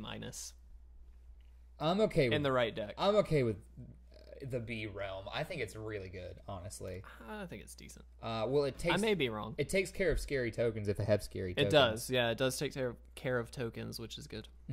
I like this a lot. Okay. I'm going to be real with you. Fair enough. It's unsummon on a 3/2. Expel from Orazka. Yeah, Orazka. I can say things. Oh, man. It's an instant for 1 and a blue with Ascend.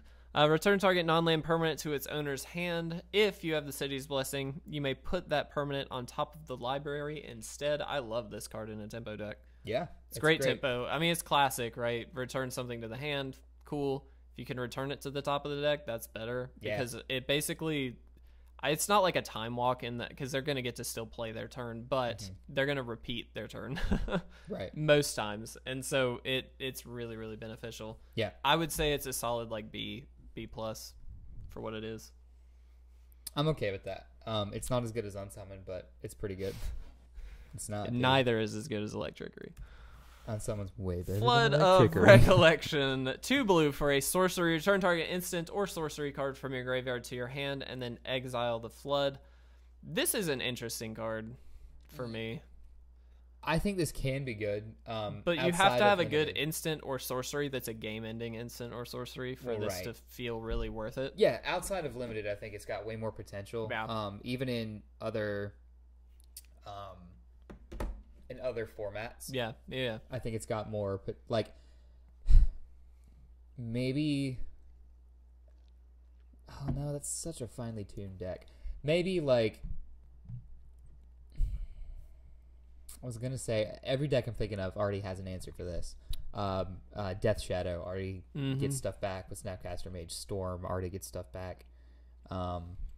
So I don't know. I think this will be played. In blue-white, getting back like a Sphinx's Rev would be kind of cool. That's true. But like, I think there may be a deck. Yeah, it's cute. There may be a deck that exploits this. As of right now, I think all the decks that potentially could kind of already have a way to do that. Right. That's what I just kind of came to. Yeah, like Snapcaster and Torrential Gearhulk do a great job already.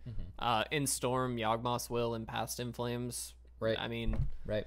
So I don't know. It may just be a card that we don't really have a home for yet. Yeah. But I do think it's got long-term potential. I think limited, it's garbage. Yeah. I think Commander definitely. Yeah. Because getting 2 draws of 1 card is great. Yeah, definitely. I think maybe Standard Constructed, but exactly like you said, we don't have a home for it yet necessarily. Maybe we'll find one. Yeah. I don't know.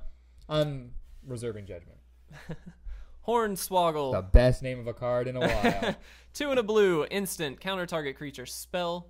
You create a colorless treasure artifact token with tap, sacrifice this artifact, add 1 mana of any color to your mana pool. I think this is pretty good and limited in the control deck. Yeah, I honestly really like it because you get your Ascend. And it's a easier cancel-ish. I mean, it's more splashable, but I don't think anyone who's not in blue plays this. I don't think you splash for Hornswoggle. No, definitely not.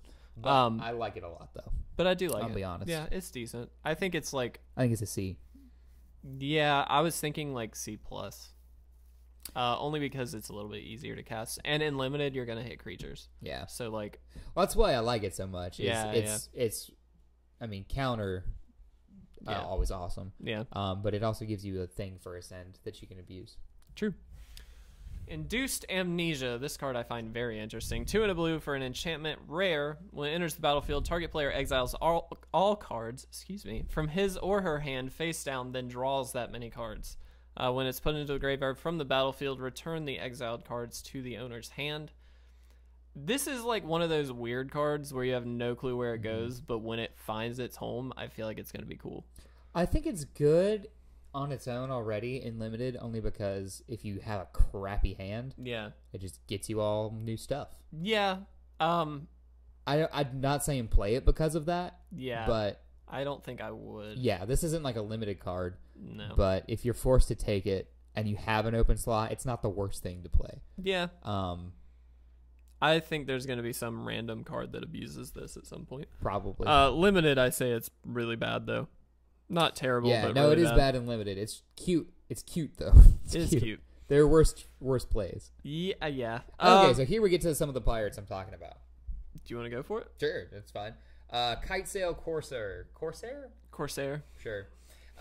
It's a 2/1 for 2, 1 colorless, 1 blue. It has flying as long as it's attacking. So encouragement. Trigger that raid. Exactly. Encouragement to attack. That's what the pirate decks want. And a 2/1 flyer for 2. Yep. Pretty good. A+. It's not a flyer per se, but it's pretty much... Weird to see this on a blue card for some reason. Just that it's like intentionally trying to be aggressive, so it feels weird. It's pirate. It makes sense. I'm not... Yeah, and it's been printed on blue cards before. It has. It's just, for some reason, it feels weird to me.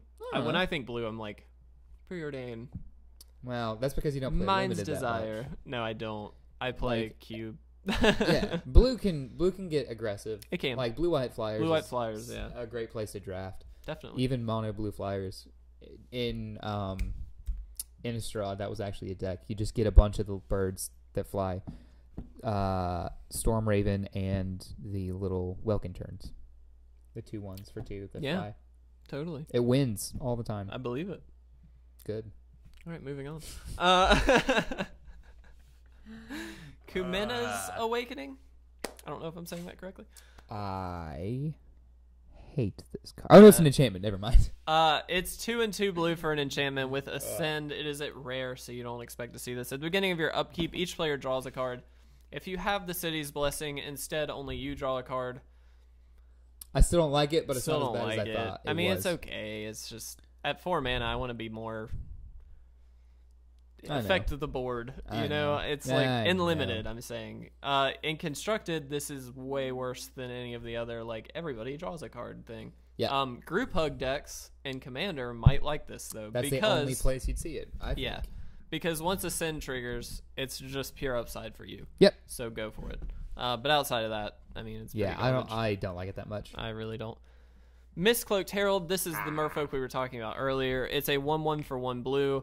It's a Merfolk and cannot be blocked. Now, that's all you care about. If there was no tribal theme, if there's no way to pump Merfolk, if there's no way to make this scarier, I would say do not play it ever. Yep. Because it's just Shimmer Scale all over again. But because the tribal theme is so strong, because this holds counters very well, you can give Merfolk hexproof, you can give it that enchantment, because you can just make this stupid. I say play it. I like it. Yeah.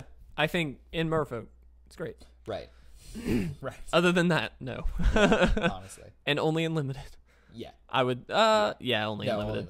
Only limited. Definitely. Negate. It's Negate. Classic. 1 and a blue. Counter target non-creature spell at instant speed. The art is beautiful. Yeah, this is gorgeous. That's the most excited thing about this card for me.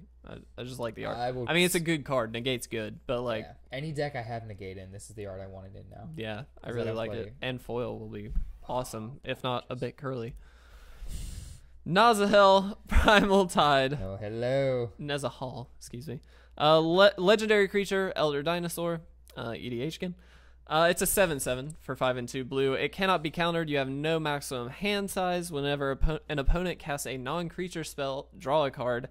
It also has discard 3 cards, exile it, then return it to the battlefield tapped under its owner's control at the beginning of the next end step. This is Commander all over it. Oh yeah. It's, I think in limited, obviously, you'd probably take limited, it, but like limited bomb, but constructed, it's going to be hard to play this. This fills the role.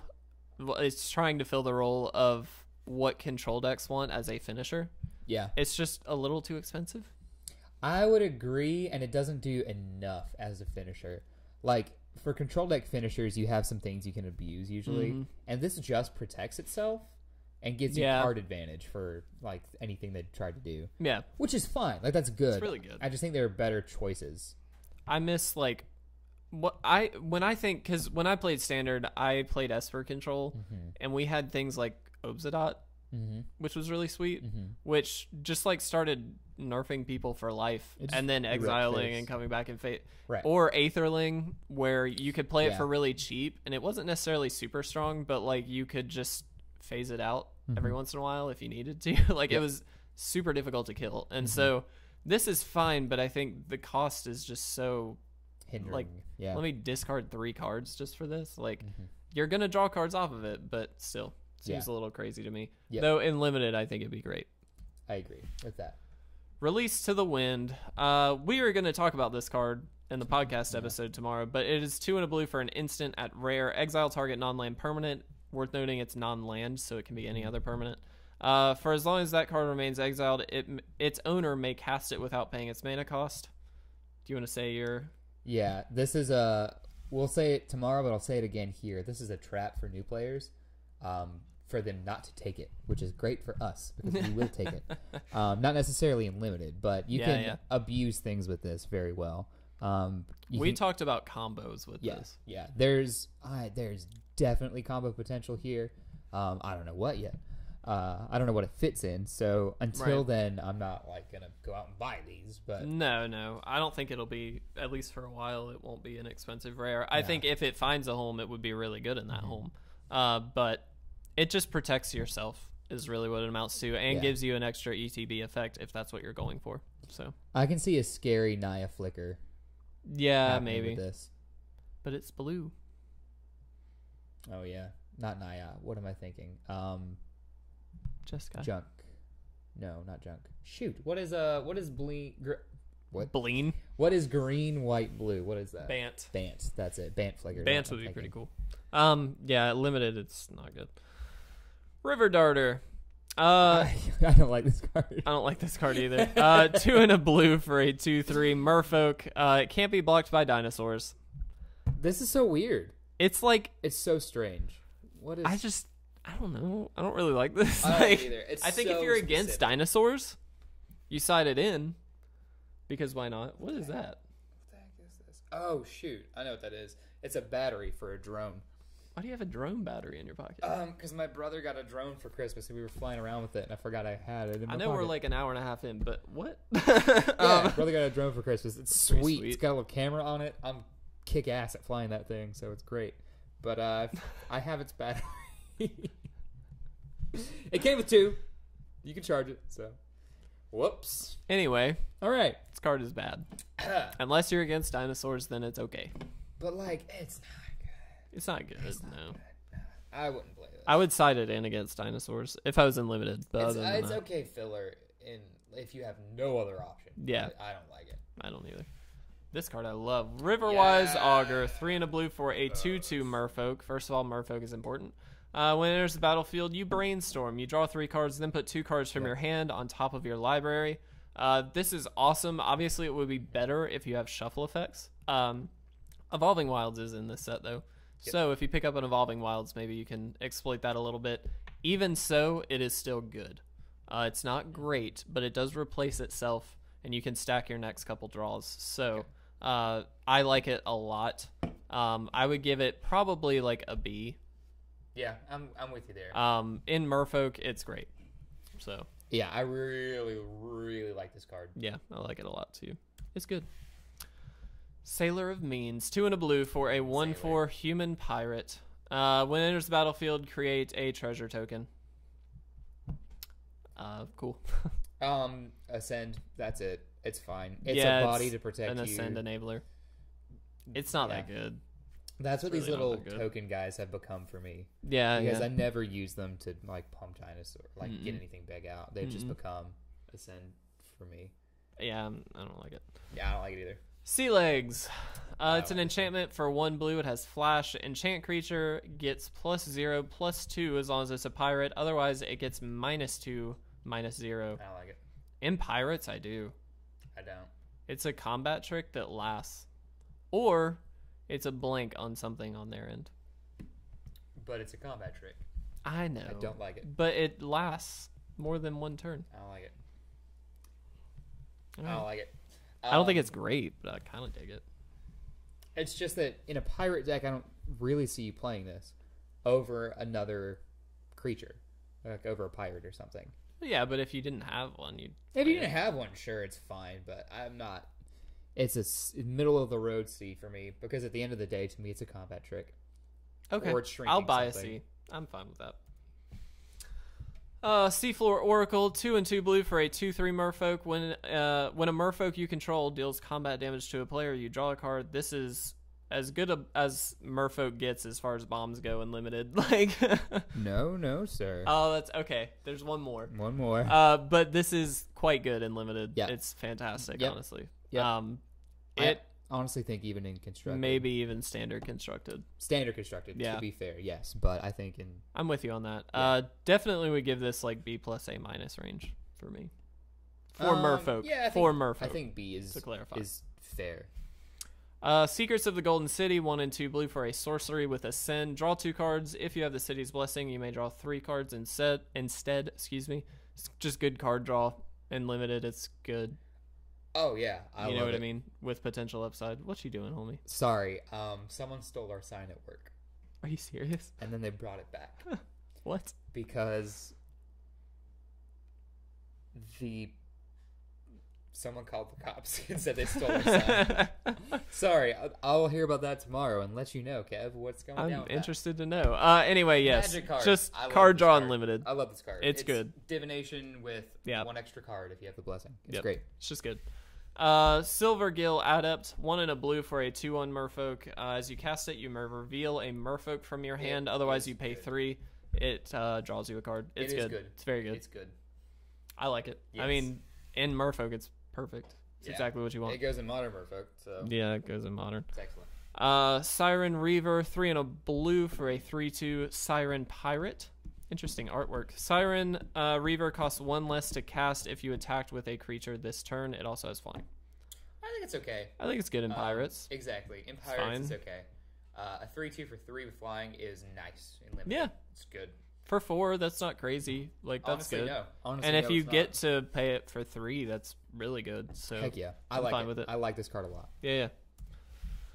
Slippery Scoundrel. You slippery scoundrel, you. 2 and a blue for a 2/2 human pirate with Ascend. As long as you have the City's Blessing, it has hexproof and cannot be blocked.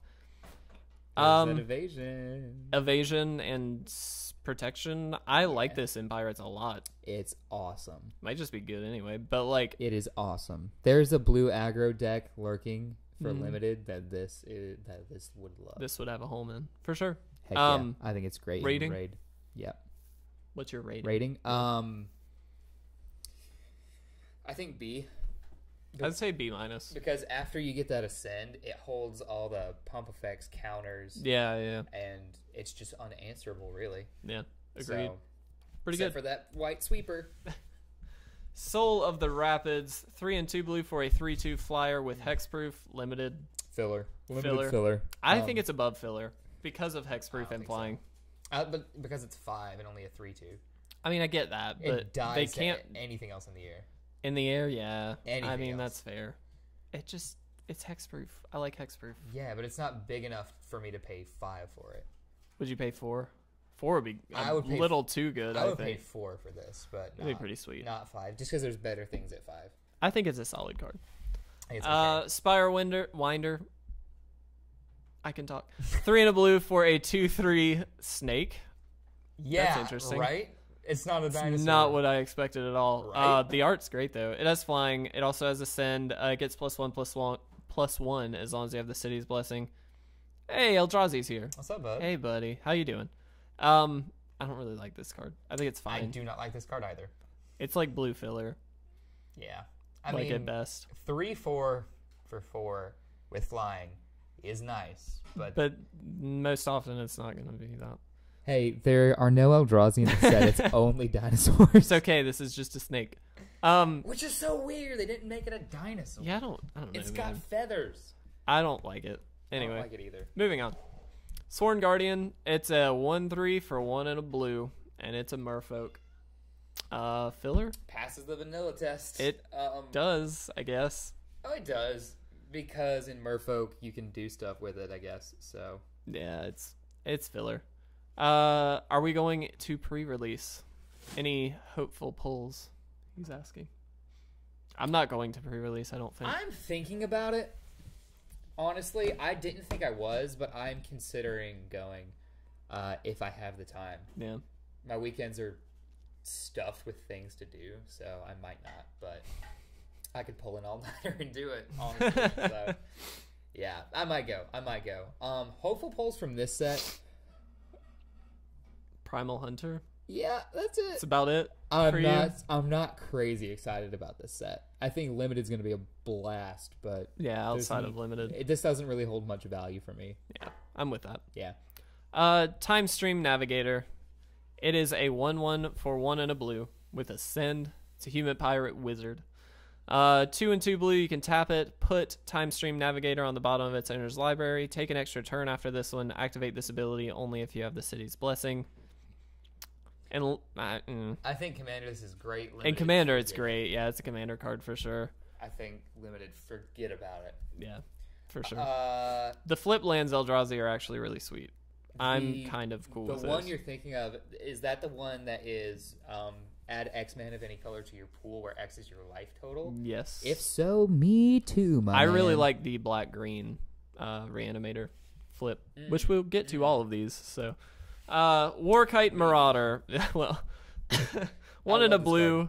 It's a 2/1 human pirate with flying. When it attacks, the target creature defending player controls loses all abilities and becomes a 0/1 until the end of the turn. This is awesome. It's great. It's great for Limited. It enables raid much easier. This honestly has constructive viability too. Probably so. Yeah. I think if in a hyper aggro strategy. Yeah. If there is a deck like a Teamer Energy, honestly might be able to play this.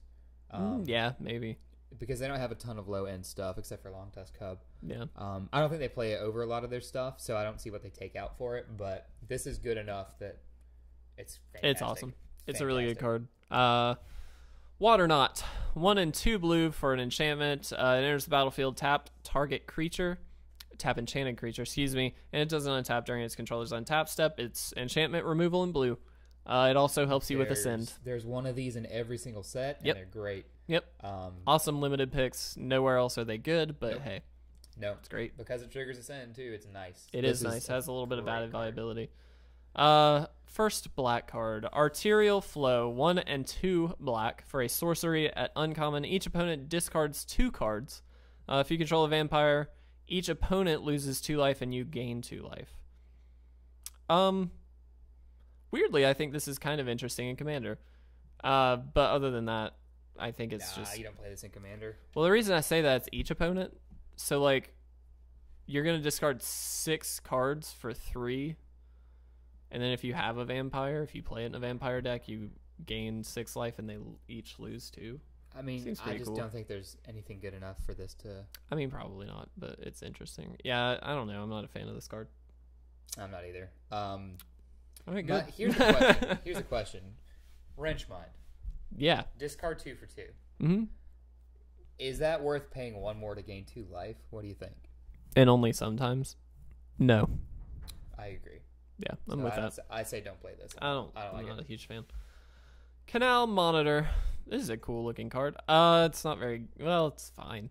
4 and a black is wonderful for a 5/3. The first goblin tried to swim the canal. The second built a raft. The last and the craftiest goblin launched herself from a fire cannon and soared over the canal, trailing smoke.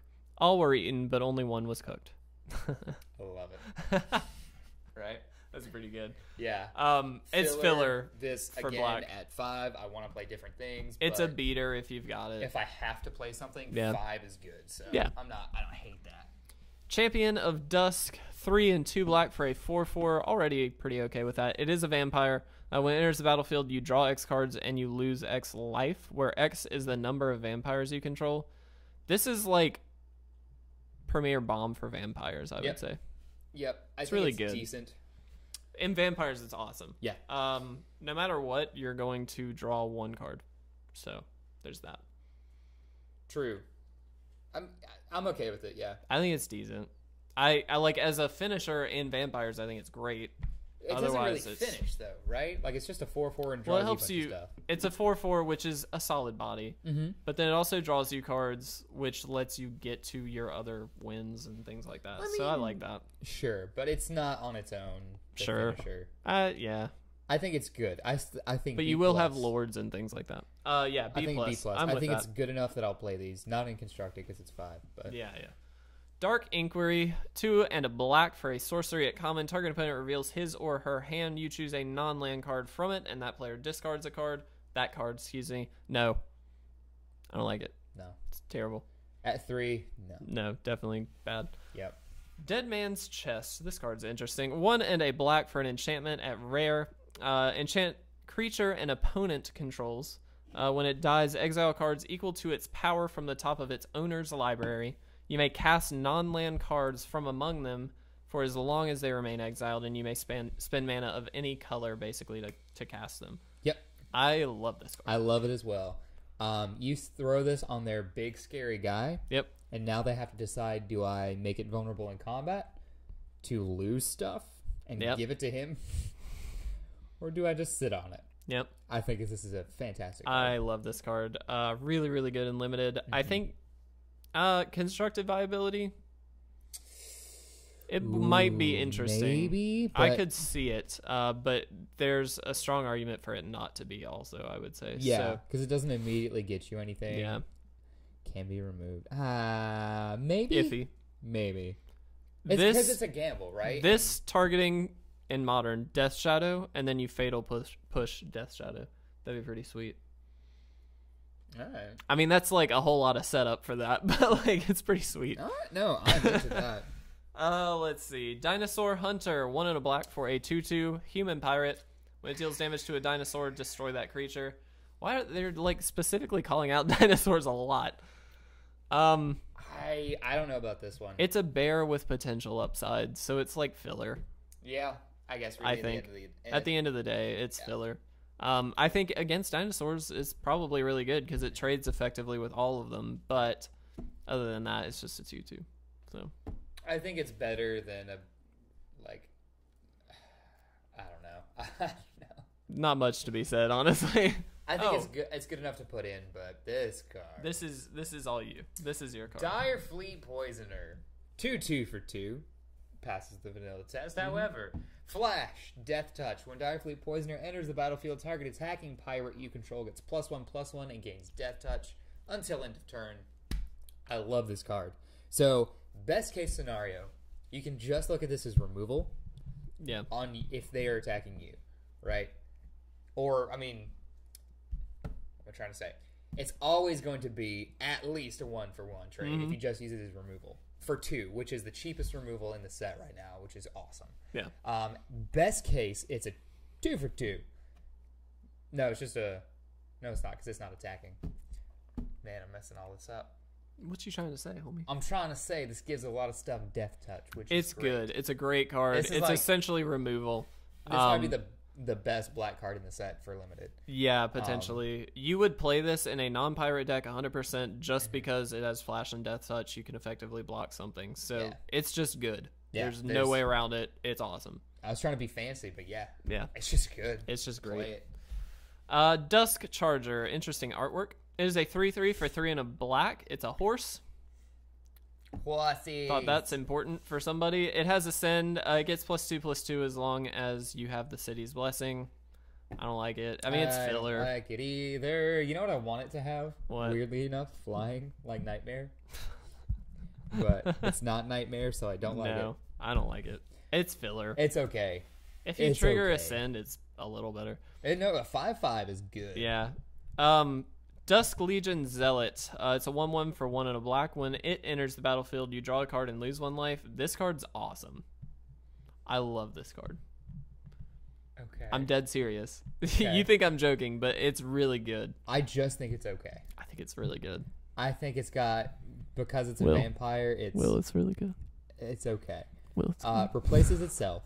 Yeah. You get to play with your life total. Yep. Which can be good for some cards, and it's a vampire that works off of all sorts of stuff. Yep. I think it's okay. I think it's really good. It's also, there's talk of it being in Pauper. Oh, yeah. Because it's basically a better Phyrexian Rager.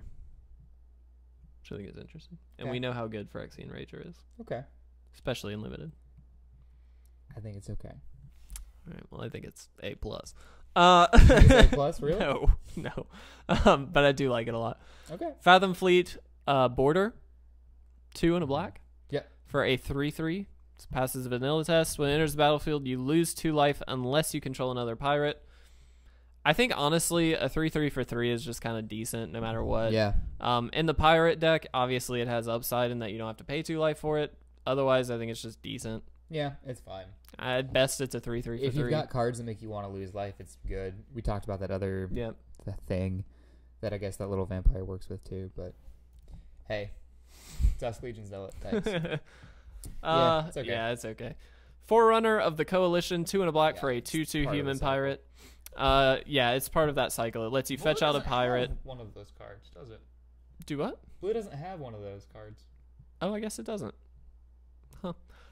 When another pirate enters the battlefield under your control, each opponent loses 1 life. This is, again, great and limited. All of these are. So yeah, I love it. I agree. It's also just a 2/2 for 3, which isn't outrageous. And because it fetches you out another pirate and gives you upside every other pirate that you play, I mean, it's clearly just a great card. Yeah, I think it's an auto-include in pirates. Yeah, so 100%. Just like the other one in vampires. So it's great. It's great. Great. Golden Demise, 1 and 2 black for a sorcery at uncommon. It has Ascend. All creatures get -2/-2 until end of turn. If you control City's Blessing, instead, only creatures your opponent control get -2/-2. I actually really like this. It's good. Yeah. It is. A sweeper. Yep. Is nice. Black sweeper. I'm good with that. Yeah, exactly. With upside after the blessing. Yeah, definitely. Cool. Worth noting, if you're triggering the blessing, you will have a lot of creatures most likely, so it works out. Yeah, this checks out for me. I think it's it's a B-, easy. Yeah, I'll go with that. I'm happy with it. There's a lot of low cast stuff. Grasping Scoundrel. It's 1/1 for 1. Gets +1/+0 as long as it's attacking. Actually, I mean, in Pirates, it's great. Yeah, it rounds your curve. Yeah. And it's a great one. It'll interact with other pirates, so it's okay. There's also talk of this also being in Pauper. Again, fun fact. I can see it. Yep. Gruesome Fate. This is also talk of being in Pauper. 2 and a black. For a sorcery at common, each opponent loses 1 life for each creature you control. I think this is like a build around a little bit, that you just want to fill it up with little tiny creatures and then nerf everybody. But yeah, I mean, it's fine. I don't know that I'd want it in limited. I wouldn't be. It gets you out of a board stall a bit. It progresses you out of a board stall, I should say. I'm not unhappy taking this late. You really have to know, like, your creatures really have to be in line for this. Exactly, that's the thing. Is if I've not found a bomb and I look to be just low to the ground, a bunch of aggressive stuff for cheap, I don't hate it. Yeah. But it's really, I'm not excited about putting it in any main deck. Yeah. I'd be okay with taking it given no other. In Pauper Elves, it's great.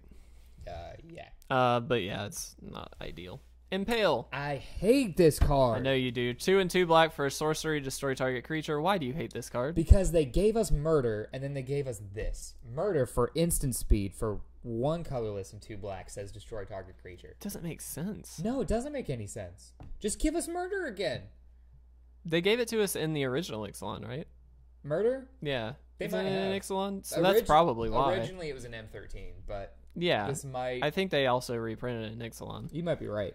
I hate it because I don't like this card. If in their boardroom they need to all right, we need so many removal spells, so many whatever creatures, whatever, and then they chose this to be one of their removal spells. I'm like, yeah, this is a card you take if you're low on removal, though. Because you have to have removal. Because you have to have it. Such crappy removal. It is, yeah. I'm with you on that.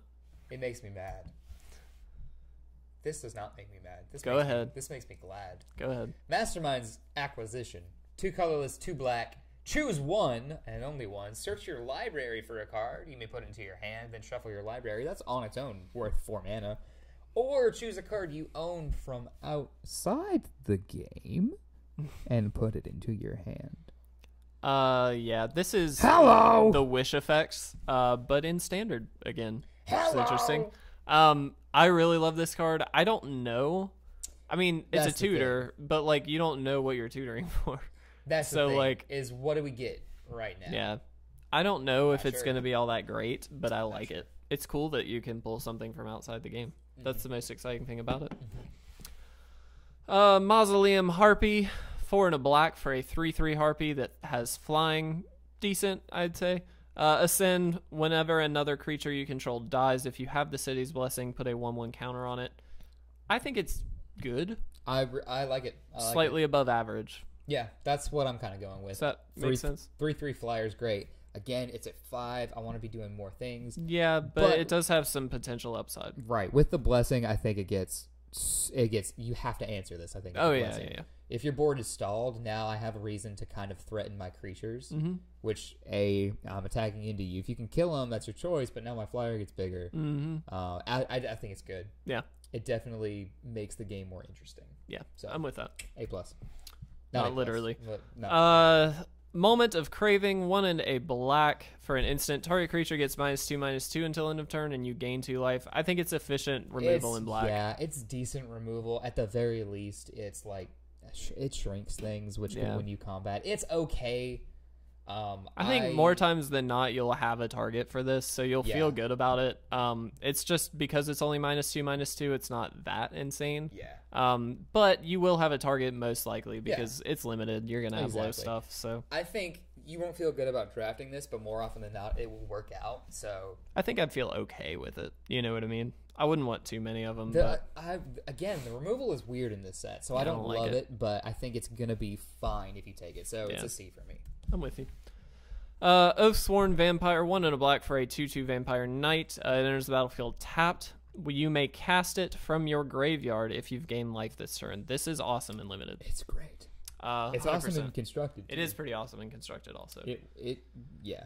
We saw the Mausoleum Wanderer in Amonkhet be good. Yeah, you're right. No, wait. Is that...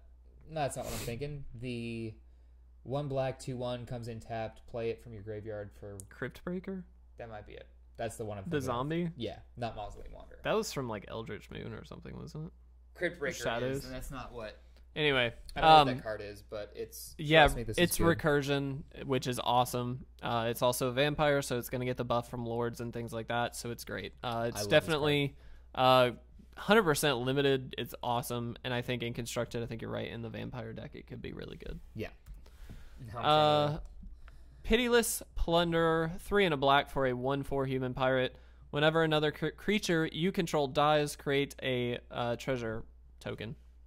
Not really a huge fan of this. I think it's okay. It's that blue card, but for 1 more mana. Yeah. So I don't like it. I'm not really a fan. Although it's whenever another creature dies. It's Dread Wanderer. It's not when it comes into play. Oh, you're right. Well, that's okay. That's actually a little. It's better for sure, but like it's still. There's better things I'd want to do it for. This. This is great. Ravenous Chupacabra. El Chupacabra. Look at that face. It's so cute. 2 and 2 black for a 2/2. When it enters the battlefield, destroy target creature an opponent controls. This is my kind of removal. This is great. I love it. It's on a stick. Yep. This is good for 4. I love it.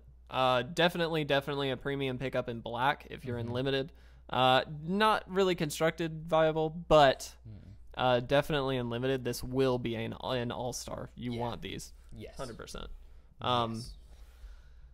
Reaver Ambush, 2 and a black for an instant. Exile target creature with power 3 or less. Again, you're gonna have a target for this most likely, and it's exile. It's good, but it's just fine. Yeah. Yeah, it's just fine. Because it's 3 or less, it's less attractive. Yeah. But there are plenty of good things at 3.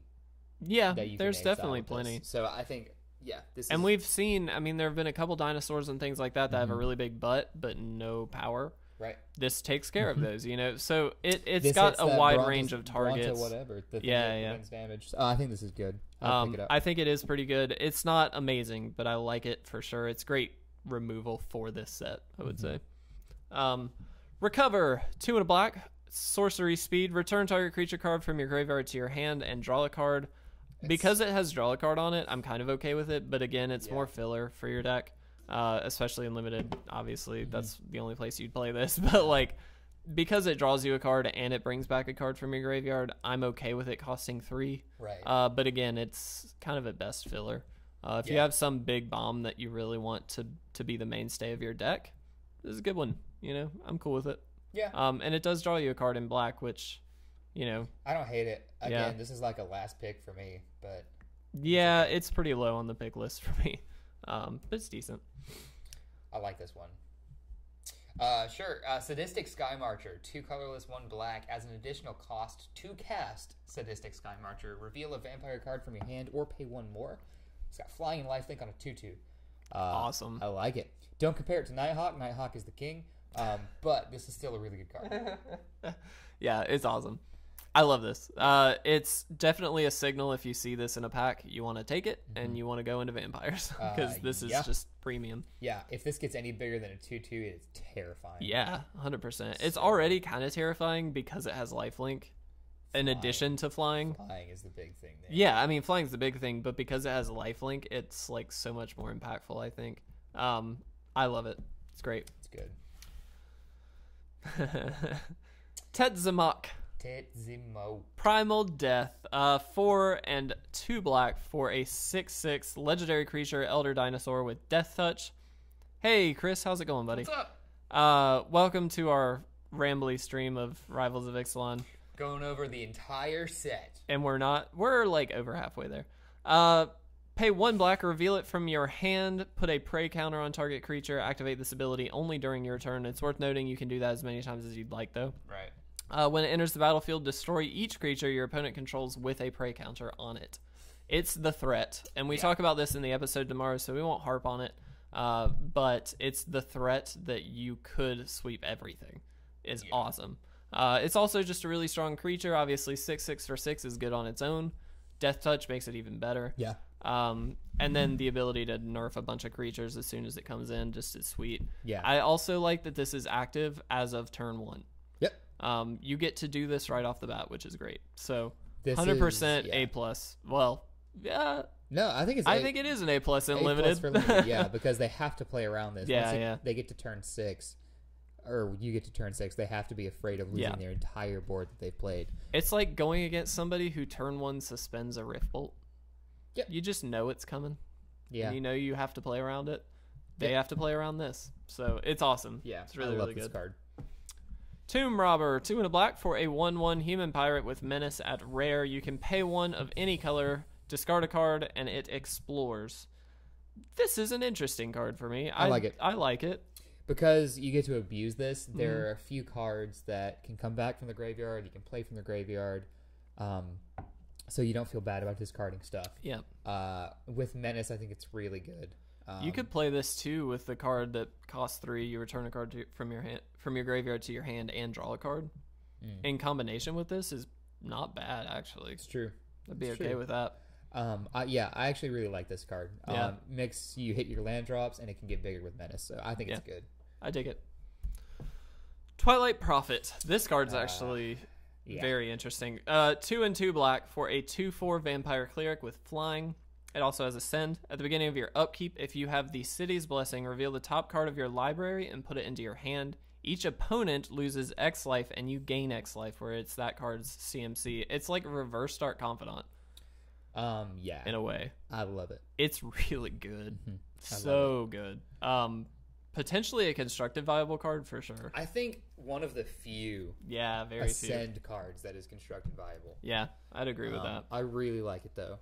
It's so sweet. And at 4? Because it represents a clock on its own that is card advantage. Yeah. It's, I honestly really love this card. Yeah. And plus it's a vampire with flying, so it can get bigger and scarier. So, yeah, this is Yeah, I'm down for this card. If you're going to try to make vampires work in Standard, this is a must-have. This is how it works.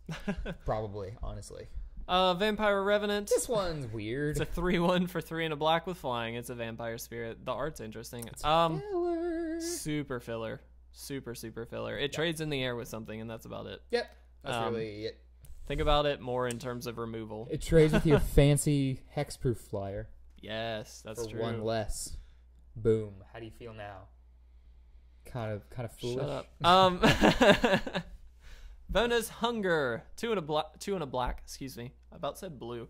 For an instant at rare with Ascend, each opponent sacrifices a creature if you have City's Blessing. Instead, each opponent sacrifices half the creatures he or she controls rounded up. It's great removal. I love it.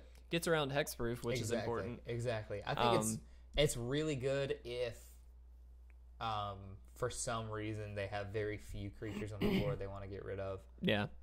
Early, that is, at 3. If you just want to keep ahead and stay ahead. It's a good tempo play, is what I'm trying to say. It is. Yeah, it's definitely a good tempo play. With then just potential to sweep half their board. Exactly. I think it's great. Yeah, I love this card. Sacking is always a little bit tricky. Sure. Just because, especially in Limited, generally there's a lot of creatures, so they kind of have their pick of what they want to sack. But if you play this at a time when clearly no good choice, there is no good choice, then, you know, it's fine. Yeah. But also being able to sweep half the board. I mean, that's just huge. Voracious Vampire, 2 and a black for a 2/2 vampire with Menace. Already pretty good. When it enters the battlefield, target vampire you control gets +1/+1 and gains Menace until end of turn.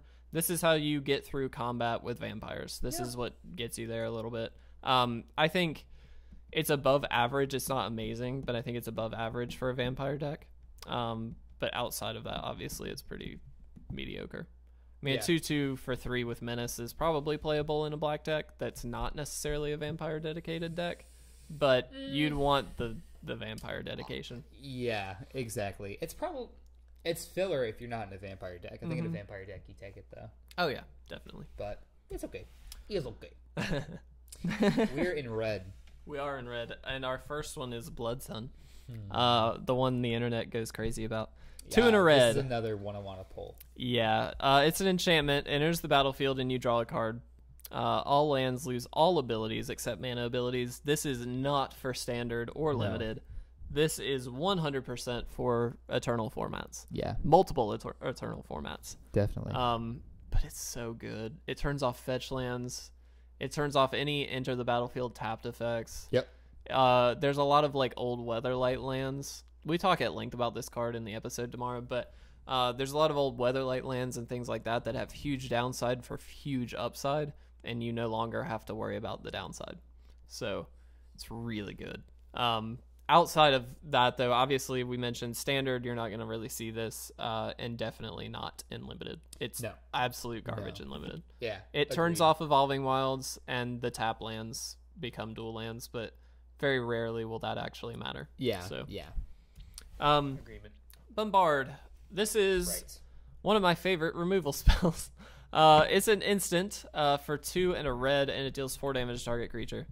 Classic burn. There you go. Take it early, I would say. In a draft format, I would definitely kind of value this highly because it's one of the better removal spells. Yes, it is. For sure. Because it's instant.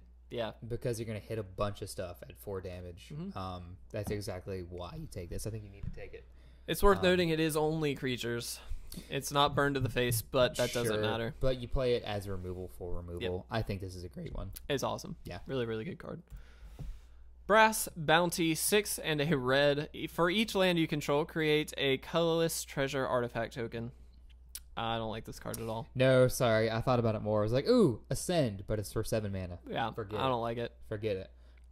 It's good in Commander. I mean, you probably exploit it in some way in Commander, but outside of that, it's not a good card at all. Yeah, I'm not a fan. All right, moving on. That was easy. You will get Ascend if you can cast this. Yes, definitely. But so what? Like, yeah, at that point, it doesn't really matter. Brazen Freebooter. 3 and a red for a 3/3. When it enters the battlefield, create a treasure. I just realized, though, however, Brass's Bounty. Because after you get the blessing, you can use the artifact. Exactly. You don't lose the blessing. Yeah. So this at turn 7 is just the city's blessing and then the rest of your turn.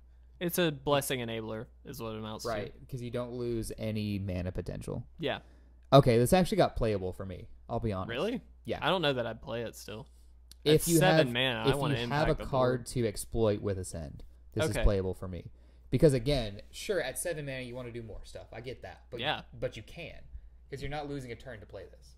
Yeah, that's true. So I'm actually really But okay you with take that. up a slot in your deck. That's what I'd be more worried about. That's fine. If I've got cards to exploit with Ascend, I want it. Hmm. I like it more, That's actually. interesting. This card is fine. It's filler. Yeah. I think because it's a 3/3, It's better this is the better than the other one. Yeah, better than the other cycle of this, but It's just fine. it's 3/3 for 4. That I gives mean, you yeah. another thing. I like it. I like it. Helps ascend. Exactly. Buccaneers Bravado, 1 and a red for an instant at common. Choose one. Target creature gets +1/+1 and gains first strike, or target pirate gets +1/+1 and gains double strike. It's combat trick in pirates. It's really only for the pirate deck, I'd say. First I mean, strike it's is probably good. okay in other decks, but pirates, that's where you want it. Right, exactly. This is definitely for the pirate deck. It's just fine. Double strike is excellent. Yeah. Charging Tuscadon, 3 and 2 red for a 4/4 dinosaur with trample. Already pretty good. If it would deal combat damage to a player, it deals double that damage instead. Because it has trample, that's really good. Yeah, this card is awesome. Super, super good in red. Definitely first pickable, I would say. Yes, honestly, this is premier red card. Yeah, it's exactly what you want. It's pseudo like double perfect strike. top end of the curve for a red deck. Yeah, I'm in total agreement there. Plays with the dinosaur stuff. Yep. Trample is good on its own. Oh, yeah, yeah. I love it. I would take it at 4/4 for 5 with trample. That's fine. With that clause, I would 100%, first pickable. Oh, yeah. All right. Daring Buccaneer. It's a 2/2 for 1 red. As an additional cost to play it, reveal a pirate card from your hand or pay 2. I think this is great in pirates. Yeah, I think it's fine in pirates. 2/2 for 1 is great. Most of the time you'll have something to reveal. So it's going to be relevant for at least 3 turns. Can be more if you have anthem effects, pirate effects. So this is good. I'm good with it. It's good.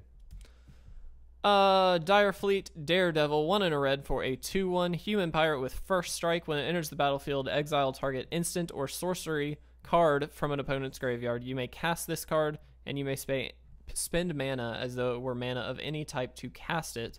If that card would be put into a graveyard, exile it instead. I really like this card. I do too. I like it honestly only for first strike. Not only for first strike, but I would like it alone for first strike. Yeah, honestly, a 2/1 with first strike, I'm fine with that for 2. Yeah. But I think that upside is pretty good. It's really nice. Sometimes you will get super lucky. Most of the time you're not going to get anything crazy, but you might get a removal spell, something along those lines. And you can cast anything of any color, which makes it easy. So yeah, I dig it. Delicious. Really, really good. Delicious.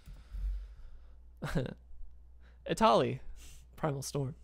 It is a 6/6 for 6, 4 and 2 red, legendary creature, Elder Dinosaur. When it attacks, exile the top card of each player's library. Then you may cast any number of non-land cards exiled this way without paying their mana cost. Limited bomb, potentially constructed viable. Yes. Yes. 100%. Yes. Yes. Yes. Yes. Play it. Yes. It's so good. I love this one. Tell me a format you wouldn't play this in that's not modern, legacy, or vintage. Definitely play it in Commander. Pauper, I wouldn't play it in Pauper. Tiny Leaders, I don't think it. No, I don't think it's good there. Hmm. Really good card though. It's definitely excellent. good. This goes in most formats. Yeah. Well, no, I guess exactly half. Right? Yeah, about exactly half. Fanatical Firebrand. It is a 1/1 for 1 with haste. You can then tap and sacrifice it. It deals 1 damage to target creature or player. Perfect 1/1. I was gonna say this is awesome. This is Goblin Arsonist, but better. Yep. And Goblin I love Arsonist it. was fine. I love a card like this for red decks. Indeed. So I am happy with that. Definitely pick it if you're aggro. Yeah. If not, Forget maybe pick something else. Maybe. Forerunner of the Empire. This is the fetch for dinosaurs, basically. It is a 1/3 for 4, and when a dinosaur enters the battlefield under your control, you may have this card deal 1 damage to each creature. This is awesome. Let's trigger Enrage a million times. Exactly. Trigger Enrage and maybe ping some of their stuff. Yes. This card is fan-freaking-tastic. It is sweet. It's worth noting, too, you can trigger this twice without it killing itself. Yep. So you can do it 2 times in a turn, and it like sweep the other opponent's board, which is important. Because dinosaurs usually have a big butt. So really good. Yeah, I love this card. This is a card you want to take pretty early. Indeed. And then go into dinosaurs. Yeah. That's first pickable, I'd say. This card is hilarious. Form of the Dinosaur. 4 and 2 red for an enchantment at rare. When it enters the battlefield, your life total becomes 15. All right. At the beginning of your upkeep, it deals 15 damage to target creature an opponent controls, and that creature deals damage equal to its power to you. I don't know what the hell this card is. I don't get this. It's so weird. Like, it's cute. It is. It's cute. It kills your 12/12. Sure. Then I'm at 3. Yeah, I don't know that I like this card that much. I mean, it's probably fine, but... So here's the thing. Yeah. This card is dangerous. It is. Because it's not may deal damage. Mm-hmm. It deals damage always. So you have to pick a creature. Now, it's going to kill creatures. Oh, yeah, It'll kill everything. But... It is a creature your opponent controls, though, so it does not ever hit yours, which is important. Right, and that's fine. So you'll eventually get to sweep their board, but if they have any way to deal extra damage to you in that time, like, it's going to get costly. Yeah, very quickly. I think worth it probably in the end, but if they can threaten more damage, they can sneak a win out from under you. Yeah. If you play this. Because then all they have to do is play a singular bomb that deals quite enough damage, and then you're good. Exactly. But it does help combat swing in your favor, things like that. So maybe you can. It's about racing at that point. You just have to race them. Yeah, I think if you are racing an opponent in the right deck, this is probably good. Yeah. But it scares me. I'm iffy on it. Yeah. Frilled Death Spitter. A 3/2 for 2 and a red with Enrage. When it is dealt damage, it deals 2 damage to each opponent. This card is amazing. I love it. It's amazing. It's pretty good. Yeah. I think it's decent. Yeah.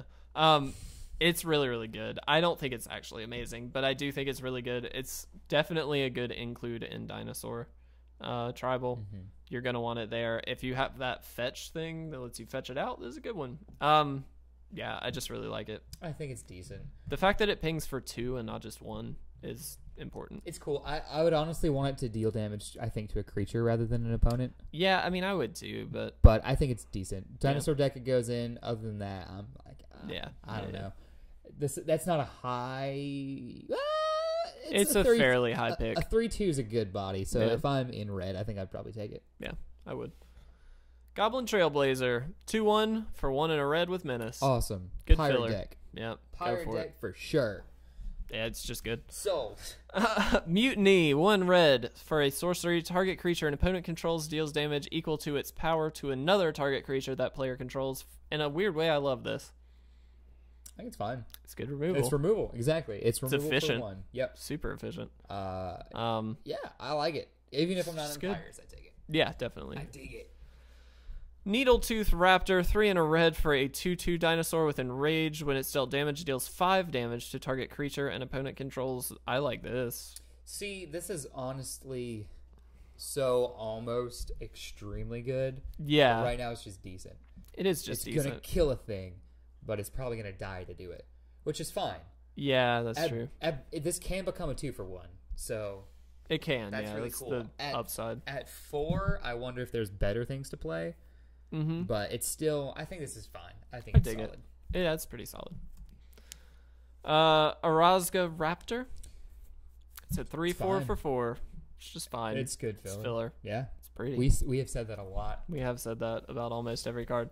Pirates Pillage. Good filler. For a sorcery, 3 and a red. As an additional cost to play it, discard a card, and then draw 2 cards and create 2 artifacts. Treasure artifacts. I kind of dig it. Honestly, it's like card draw in red, which is cool. It's exactly card draw red. I'm fine with it, honestly. It also helps ascend. Yeah, it helps ascend. Card draw in red. You can abuse it with discard stuff. Mm-hmm. If you're black-red aggro, what I normally draft, there's black cards that you'll be able to cast from the graveyard. That's a good point. Yeah, if you're in... There's a card that you can make your deck Jund and play it with. Yeah. I forgot the name of it, but it's the one you can get to your hand for 3 from the graveyard. I don't remember the 3 name of it 3 either. for 3. I forgot what his name is. It's anyway, yeah. Yeah, I mean, it's I think just it's a good good. card. I dig it. Reckless Rage for 1 red, instant speed, deals 4 damage to target creature you don't control and 2 damage to target creature you control. This is an awesome card. It lets enrage something else. Yep. This could be a kill 2 things if you hit that other dinosaur guy that deals 5 damage. I love this card. Yeah, I think it's obviously at its best in Dino and Rage, but it's also just kind of decent in any red removal. I mean, you know, you're probably, you may kill something for yourself, you know what I mean? So but who cares? You're dealing so much more damage to them as far as you're trading up is what it amounts to. So definitely. I love it's really good. I love it. I love Go this ahead. One too. This is your card. Rekindling Phoenix, a 4/3 for 4, 2 colorless and 2 red, a flying creature. When Rekindling Phoenix dies, create a 0/1 red elemental creature token with, at the beginning of your upkeep, sacrifice this creature and return target card named Rekindling Phoenix from your graveyard to the battlefield. It gains haste until end of turn. This card is wonderful. Yeah. Because it lets us efficiently fight with Glorybringer in Standard. It does not effectively remove Glorybringer. However, it makes it so that the rest of your creatures don't die to Glorybringer. Because this thing will trade with Glorybringer and just come back, so there's no reason they'd block with it.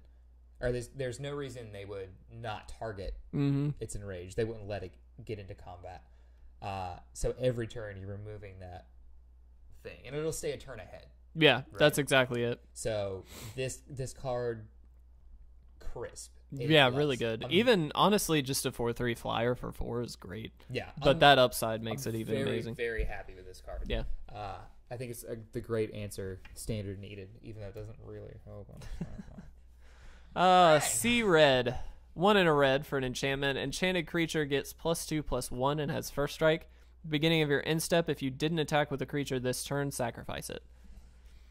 Hyper aggro, if you're into that. Yeah, honestly, I'm okay with it. Yeah. Yeah. It's perfect for you. Rakdos is like all you. So this is I'm a card for you. Okay with this. I would put this on the little goblin dude. The 2/1 with menace. Because I essentially just gave it madcap skills. Yeah, you're exactly right. I gave it madcap skills and first strike. So I love it. I yeah, like it's good. It's a solid enchantment. First strike in limited is I can't understate it. It's so good. Yeah. So Shake the Foundations. 2 in a red for an instant, deal 1 damage to each creature without flying and draw a card. And in Rage, this is awesome. Yeah. In a Rage is awesome. It replaces itself. Yeah. I think it's decent in that instance, but other not great. than that, no. Not great. It's not really going to be clearing away too much. No, it'll kill some things, but probably. But it's overall, it's really only good in that deck, I would say. Yeah. It does draw you a card. It's replacing itself, which is nice. So I do like that. It's okay. It's Electrickery, but lets you draw the card. It's Electrickery for 2 more. That lets you draw a card. Shatter. Destroy we all know what artifacts. this does. Yeah, it's sideboard tech. Absolutely. Very good to have. Don't always need it. Nope. That's all it amounts to. Exactly. Silverclad Ferocidons. 5 and 2 red for a rare. It's an 8/5 with enrage, and whenever it's dealt damage, each opponent sacks a creature. This is Premier Limited Bomb. Ooh, yeah. This is awesome. We about to blow. This card's sweet. It's really good. Yeah, this is first pick. Is 100%. This card is amazing. A+. A+. Yeah, yes, I'd take it. A+. An 8/5. Yeah. For 7. That will so sack. sweet. Ooh. I dig it. Yeah. I really, really like this card. Definitely first pickable in limited, no doubt. Probably not constructive viable. It's a little too expensive. Yeah, I think you're right. Yeah, I always am. Right. Stampeding Horncrest. It's a 4/4 for 5. Has haste as long as you control another dinosaur. It's good in the diner deck. It's good filler card. 4/4 with haste for 5 is honestly pretty solid. Pretty solid. A 4/4 for 5 is meh. It's fine. It's okay. Yeah. It's just a decent filler card. Yeah, it's just a big body. Stormfleet Swashbuckler. It's a 2/2 for 2. It also has Ascend. It has double strike as long as you control the city's blessing. I think it's fine. Yeah, it's a bear with potential upside. There was another card like it that we talked about a second ago that we liked. Double strike is great. I just don't like all these Ascends on these low cast cards. I know you don't, but it just feels weird. You're not going to trigger it until late game. We'll see. Trust me. Yeah, this is going to be a great set. Sun-Collared Raptor. It'll be fun to draft. It will be fun to draft. And play sealed. I made a post on this card, and I put sunglasses on him. I saw. I like that. It's a 1/2 for 2. It has trample. It's also a dinosaur, worth noting. Yep. You can pay 2 and a red, and it gets +3/+0 until end of turn. Really good in limited. I've really very much good liked in it in limited. limited. Fire breathing effects are cool. They are fantastic. Yeah. If on turn 3 this threatens pretty solid damage. Mm-hmm. So I'm very happy with this card. Yep. I like it a lot. Definitely not constructive viable. No. Other than that, it's good. No. Swaggering Corsair, 2 and a red for a 2/2 with Raid. It enters the battlefield with a 1/1 counter on it if you attacked with a creature this turn. Sometimes you just need a it's hill filler. Giant, a bear-ish thing. I'm not a fan of this card. It's just filler. It's fine. 3/3 for 3. Picture it like that. Telenali's Crown. 1 and a red. Enchant creature. It enters the battlefield. It deals 1 damage to enchanted creature. The creature then gets +3/+0 and has trample. Let's give my 8/5 the opportunity to sacrifice an opponent's creature and +3 and trample. It deals the 1 to the... Oh, I see what you're saying. Yeah. That's pretty sweet. Yeah. I dig it. I love it. That's Magic Christmas Land talking, but this goes on other Enraged stuff. It's really just good as a hyper-aggressive card. Yeah. As long as it has more than 1 toughness that you put this on, it kind of doesn't matter. Take it. But yeah, Enrage is good. Take it. With that. Ah! This is your card if there ever was one. Tilolanali Summoner. A 1/1 for 2, 1 colorless, 1 red with Ascend. Whenever Tilolani Summoner attacks, you may pay X colorless, 1 red. If you do, create X 1/1 red elemental creature tokens that are tapped and attacking. The beginning of the next end step, exile those tokens unless you have the city's blessing. So, Magic Christmas Land. Ideally, you play this once you pay enough for your tokens, you then have the blessing as soon as you pay for it. Yes? Mm-hmm. That's the best case scenario. If not, it's just a solid threat that gives a bunch of other little threats. Now, if this stays around for more than 1 turn, if it survives combat... That's the downside. Well, right. It's very small. It's a 1/1. She's small. She's not swole. She's small. But if it does survive and you get 2 turns of making all these elementals... Christmas Land again. Oh, man. Yeah, it is really good. Commander, this is glorious. God, it's so good in Commander. Yeah, this is a card I think you take pretty much. I think it's first pickable. Yeah, I think it's first pickable. I think that if you were going to make an Ascend deck, this is the card you make it around. For standard, that is. Yeah. Ascend probably not going to affect standard that much as a format, but if it would, this is the card I think it goes through. Yep. I agree with that. It's a great card. I think definitely dies easy. I think that late game, Ramen Up Red is going to salivate over this because now they have a reason to have all that mana. That's true.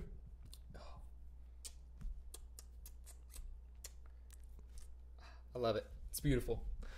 All right. Into green, last color. Aggressive Urge. 1 sort of. And a green. Target creature gets +1/+1, and you draw a card. It's a pretty good combat trick. As far as combat tricks go, it's fine because it replaces itself. I don't love it because it's a combat trick, but it's... Unblockable Merfolk gets +1/+1, then you draw a card. Seems good. And if it's got a deal combat damage, draw it. It's okay. It's fine. It's playable in blue-green Merfolk. Cacaphodon. I might have said that incorrectly. Cassiopeia. 2/5 for 4. With Enrage, when it's dealt damage, untap target permanent. I'm not a huge fan of this. No, I think it's fine. Don't like this. Untap target permanent's weird to me. I mean, you can untap it and then block with it, which is cool. It's got a big butt. I don't know. I mean, sure, but... It's not great. Yeah, I don't like that over other Enraged dinosaurs. Cherished Hatchling. Excuse me. I like this one. It's adorable. It's a 2/1 for 2. When it dies, you may cast dinosaur spells this turn as though they had flash, and whenever you cast one, it gains when this creature enters the battlefield, you may have it fight another target creature. This is awesome as far as enablers go for dinosaurs. Yeah, I love it. Super good. It's very situational. Right? Yeah, 100%. You're going to be able to use it once and get a really neat removal trick once. Mm-hmm. But that being said, that one time, it's going to feel good. Mm-hmm. I like this a lot. And it's really, I mean, a 2-1 for 2. I mean, it's a little below average, but it's fine. Right. And it allows you to get a dinosaur out on an opponent's turn. Yeah, which I like. Cool. That's really, really good. Trigger and rage off of it if you have to block or something. That'd be pretty sweet. Yeah. I dig it a lot. Yep. Colossal Dreadmaw. It is a 6/6 for 6, and it has trample. That's your green stompy, dude. There's your green stompy, guys. Just take one. It's filler, but it's great. It's good. A 6/6 top end filler. You know what I mean? Crest Herd Collar. It is a 3/3 for 5 with trample, and when it enters the battlefield, create a 3/3 dinosaur token with trample. I love this. Yeah, I am fine with that. Green has impressed me in this set, and that there's not a lot of cards I don't like. This is a good one because it is 2 bodies is fantastic. 6 power out of 5 mana too. Yeah, if you think of it that way.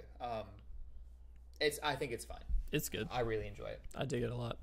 It's a solid C. I'd give it more than a C.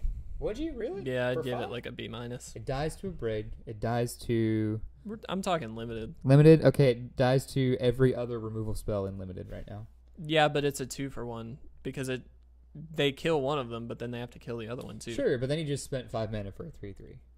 Yeah, but it also has trample. But like, there's plenty that can kill it, and you only have to take up 1 slot in your deck. I don't know. I dig it. I think it's a C. I think it's filler, but I think it's good. Anyway, Deep Root Elite. It's a 1/1 for 2 when it's a merfolk, and whenever another merfolk enters the battlefield under your control, you put a 1/1 counter on target merfolk you control. You take this if you are in merfolk. Yeah. It's great. Awesome. Really, really good card. Obviously, it's not a bomb per se, but it helps you make bombs. They have to get rid of it. Right? Yeah, exactly. That's exactly what it is. Enter the Unknown. I find this card very interesting. So it is a sorcery for 1 green. Target creature you control explores, and then you may play an additional land this turn. This is very similar to the card Explore, but I really, really like this. I think it's super good in green decks. I think it's great. Likewise. Yeah. It also helps you find that other land, which is good. Right. Green is... there are several cards in green that help you pump out lands and get extra land drops and etc. So I think this is going to be awesome and constructed.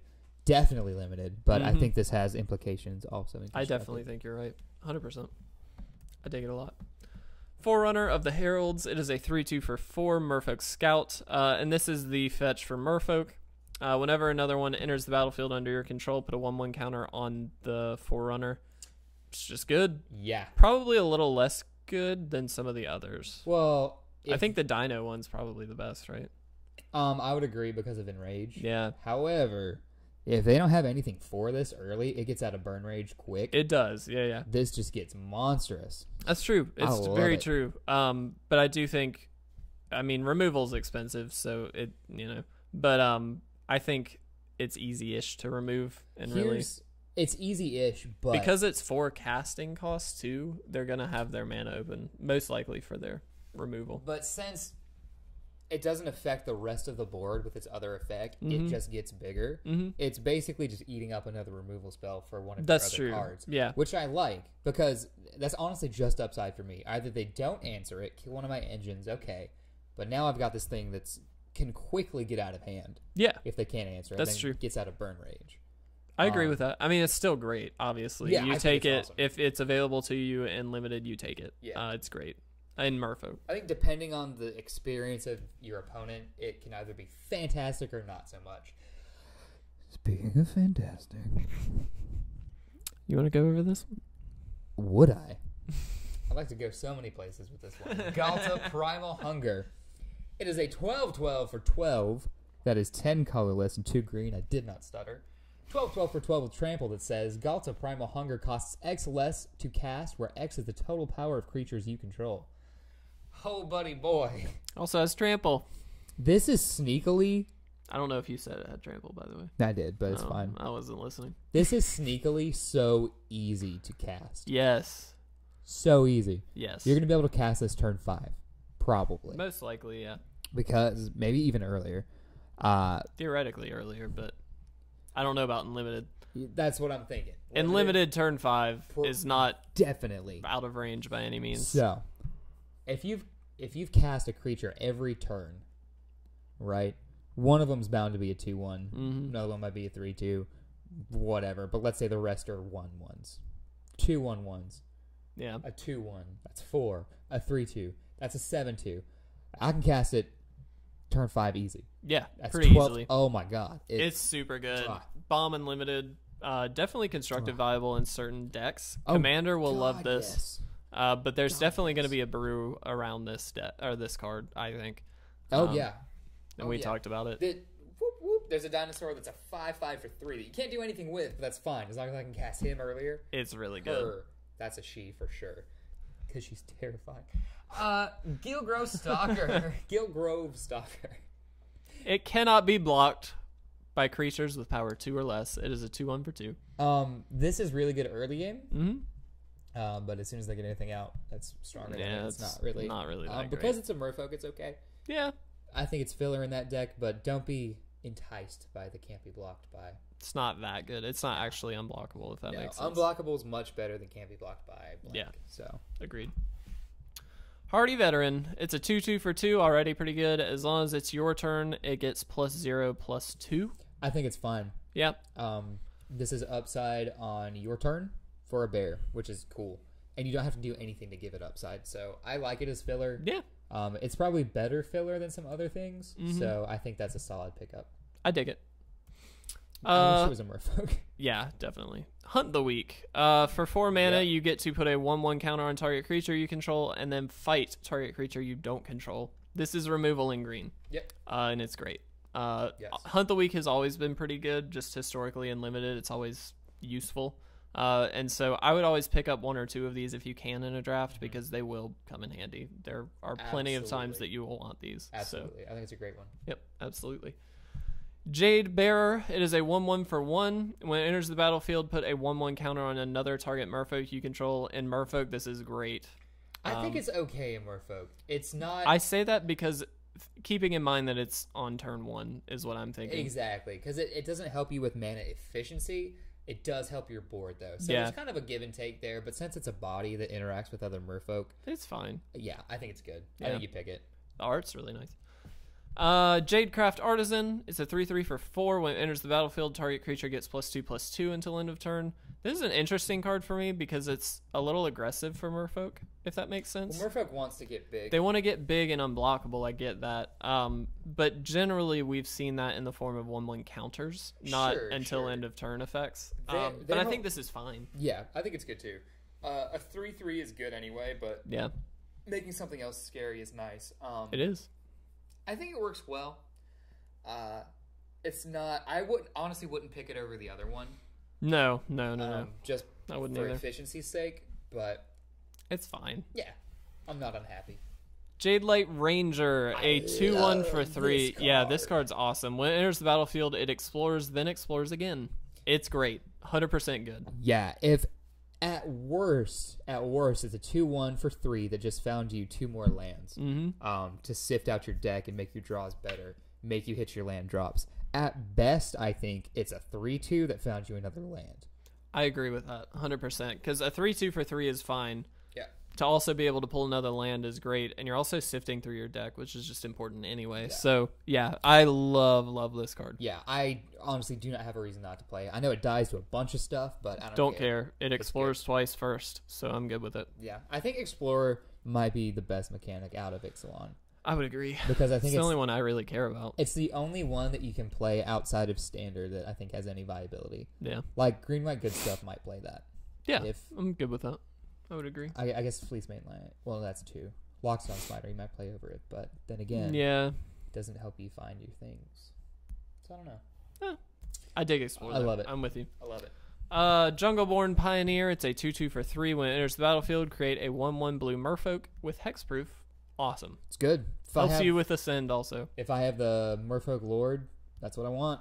It's perfect. It's really, really good. Hexproof again being awesome. So, Knight of the Stampede. It is a 2/4 for 4. Dinosaur spells you cast cost 2 less less to cast. Dinosaur tempo deck, this is fantastic. It's worth noting this takes away 4 from the casting cost of Primal Hunter. Correct.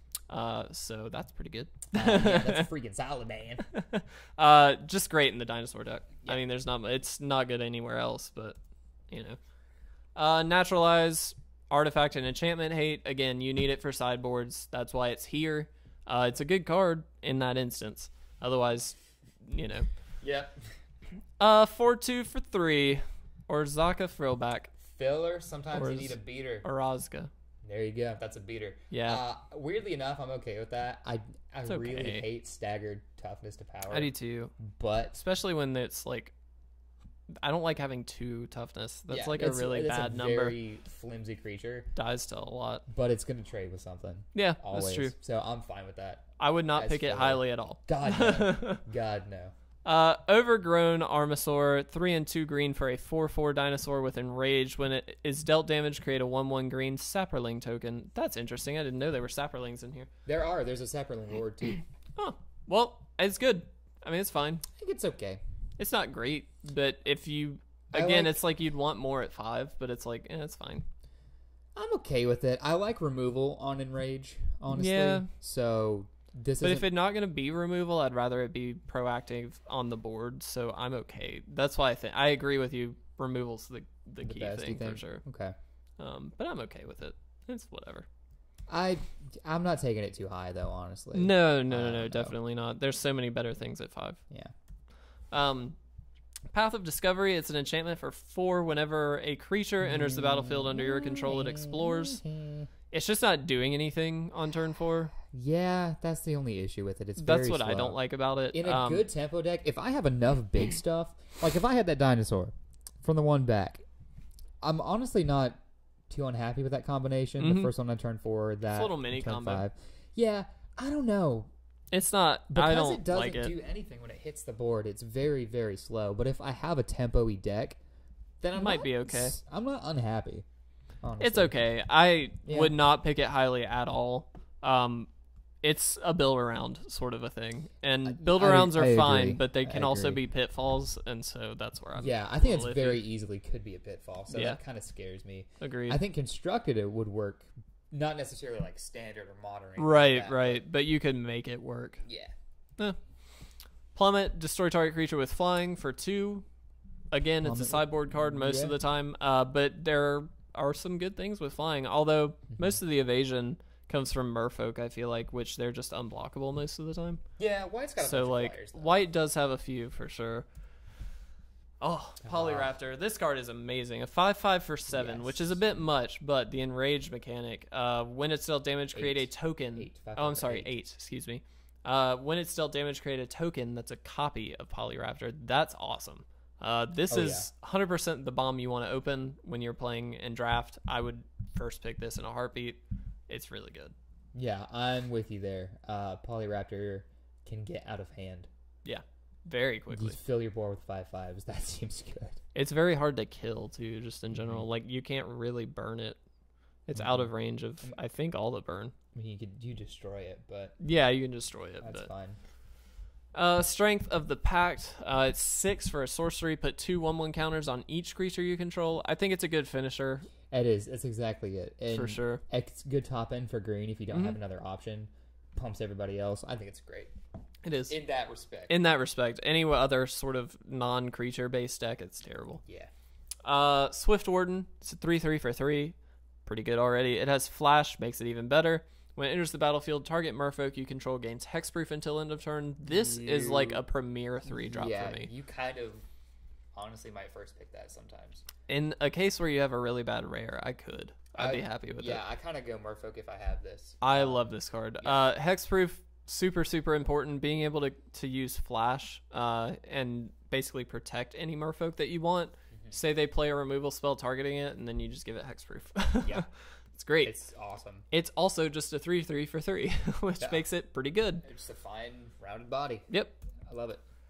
Tender Shoot Dryad. That Sapperling Lord. Oh, yeah. It's a 2/2 for 5 with Ascend. At the beginning of each upkeep, create a 1/1 green Sapperling token. And they also, all the Sapperlings get +2/+2 as long as you have the City's Blessing. I kind of dig this. I like it a lot. You take this, honestly, in limited. Probably, yeah. It's like, the initial, like, the fact that it's a 2/2 for 5 is a little meh, and you have to wait a turn before it becomes, like, it starts spitting things out. But it's spitting out 3/3s, hopefully. And so that's really good, I think. Because I'm saying, again, with Ascend, you want to look at it without the City's Blessing, which you played anyway. And I would, I think. If I could protect this at all and start getting... That's the key, if you can protect it, I think. Right. Because it is a card that deserves an answer, we'll say. Absolutely. Thrashing Brontodon. It is a 3/4 for 3. You can pay 1 and sacrifice it to destroy target artifact or enchantment. This is awesome. Always play this if you can, if you're in that deck. I think this is a really good example of a card where you have a sideboard effect on a main board card. Yeah. And it's useful to have that if you can. And so to be able to stick that onto a creature that's actually useful is really, really good. Here's what I love. In the perfect play is using this to threaten something, to block, or to attack, or whatever. Yeah. And then when they can kill it, if you have a target, you target it. Yep.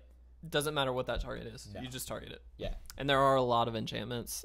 You can even destroy a treasure token if you really wanted to. Not that you should, but... yeah, I kind of wouldn't. That's really not a good idea. I guess if that's the only thing... If that's the only thing you can target, you target it. If it's going to die, and that's the only thing you can hit, you hit it. You go for it. But, yeah.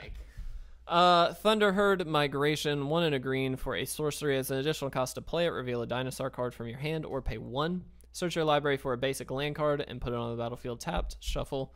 I mean, it's just good ramp. It's an extra land a turn. I think, would you play it outside of a dinosaur deck? Maybe. Depends what my finisher is, I suppose. But, like, maybe, yeah. I kind of would. I think it's... Because ramp... Wizards has said they're stepping away from the way they used to do ramp. There's no 1/1 mana dorks anymore. For one, that is. Like, we'll never see Elvish... Mystic, Llanowar Elves, all those. Yeah, we'll never see those guys again. In Standard, probably. So, knowing that, I think this is a fine turn 2 play. It could be a turn 3, though, in a deck where you don't have dinosaurs. Well, that's true. That's true. So outside of a dinosaur deck, I don't think I'd pay 3 for this. Yeah. But 2, definitely. Okay. Wayward Swordtooth. This is your favorite. You go ahead. It's one of my favorites. This is I'm giving my Galta a bunch of little tiny friends. Wayward Swordtooth, a 5/5 for 3 with Ascend. You may play an additional land on each of your turns. Wayward Swordtooth can't attack or block unless you have the City's Blessing. I don't even care, bro. You don't care about attack. I mean, you want to, but it really doesn't matter. No, because he's there to represent 5 power until I can spit out Galta. Yep. And play me more lands. Just ramp to stuff. This is in Constructed, by the way. Yeah. In Limited, I think you do still play this. Yeah. But... Oh, yeah, absolutely. Extra lands in Limited, sweet. A 5/5 in Limited once you get Ascend, sweet. Yeah. I love it. I have very few reasons not to play this. Even though it doesn't do jack for you early, you get to play another land early, which is... In late game, it's an efficient 5/5. Exactly. You know what I mean? So it's really, really good. I love it.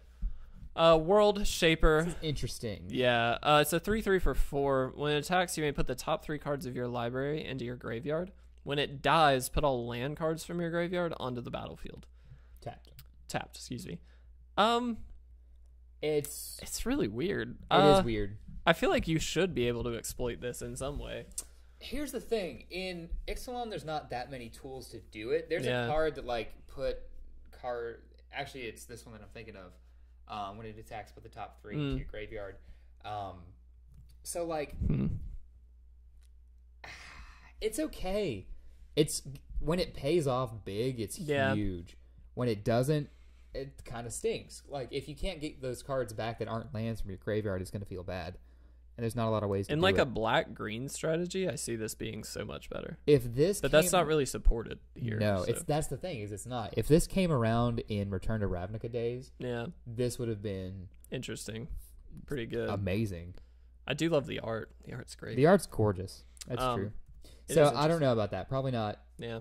Angrath. I don't like Angrath. I use a potty. I gotta go to the bathroom, Kevin.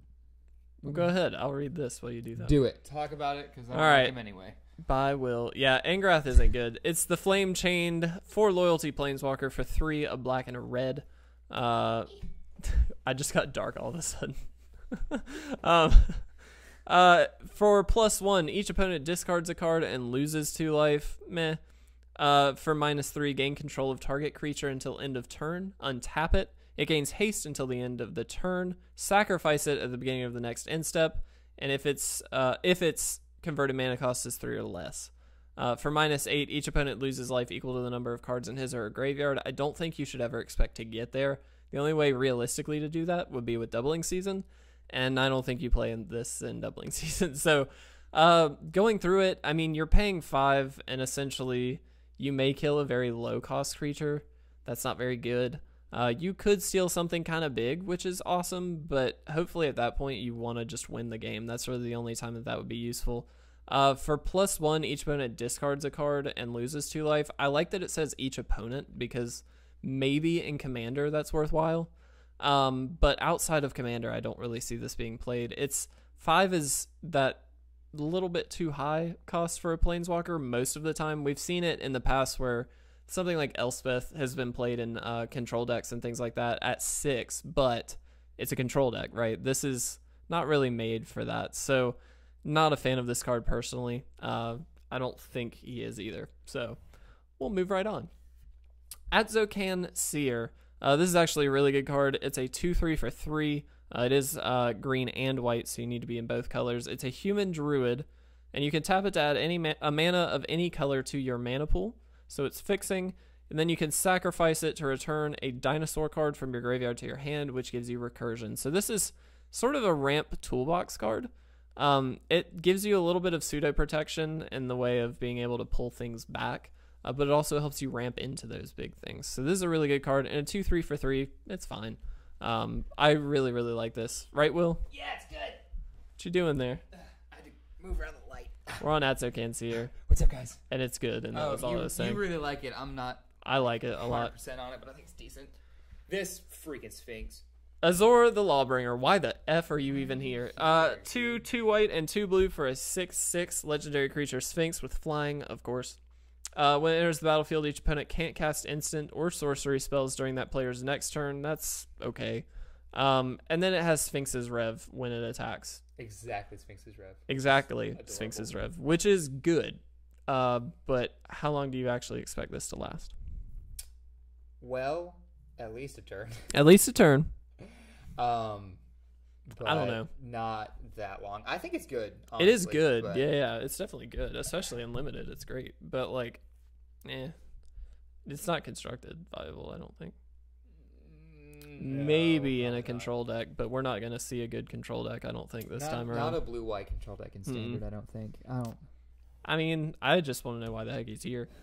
Same. Deadeye Brawler. It's a 2/4 for 4 with Death Touch. Pretty good already. It has Ascend, and when it deals combat damage to a player, if you have the City's Blessing, draw a card. That's great. Yep. 2/4 for 4 isn't amazing, but with Death Touch, kind of makes it worth it. Makes it, yeah. It's like above average for me. C+, B-. Yeah, I think in the pirate somewhere deck in that it range. fits. If it's the blue-black route you're going. Yeah. It's got a lot of words to make it deceptively good. But it's not amazing. No, because frankly, the Ascend effect is an effect you could put on other things, and I guess you don't have to waste a card slot on like that enchantment or whatever. But yeah, I get you. It's whatever. Because I don't really. That's not a card that encourages me to attack in my mind. This is. Well, this is Direfleet Neckbreaker, which is a great name. 3/2 for 4 attacking pirates you control get +2/+0. This is a pirate itself, so it would also get the bonus. Yep. Great for pirates. If you are in pirates, you want this. This is a reason to be in pirates. 5/2. That's awesome. A bunch of other stuff. Yeah, this is kind of a finisher. It's just good. There's no way around it. It's the Lord for pirates, which is interesting because most of the time we think of it as +1/+1. But I dig this. Love it. Alinda, the Dusk Rose. It's a 1/1 for 4. Terrible. It has lifelink.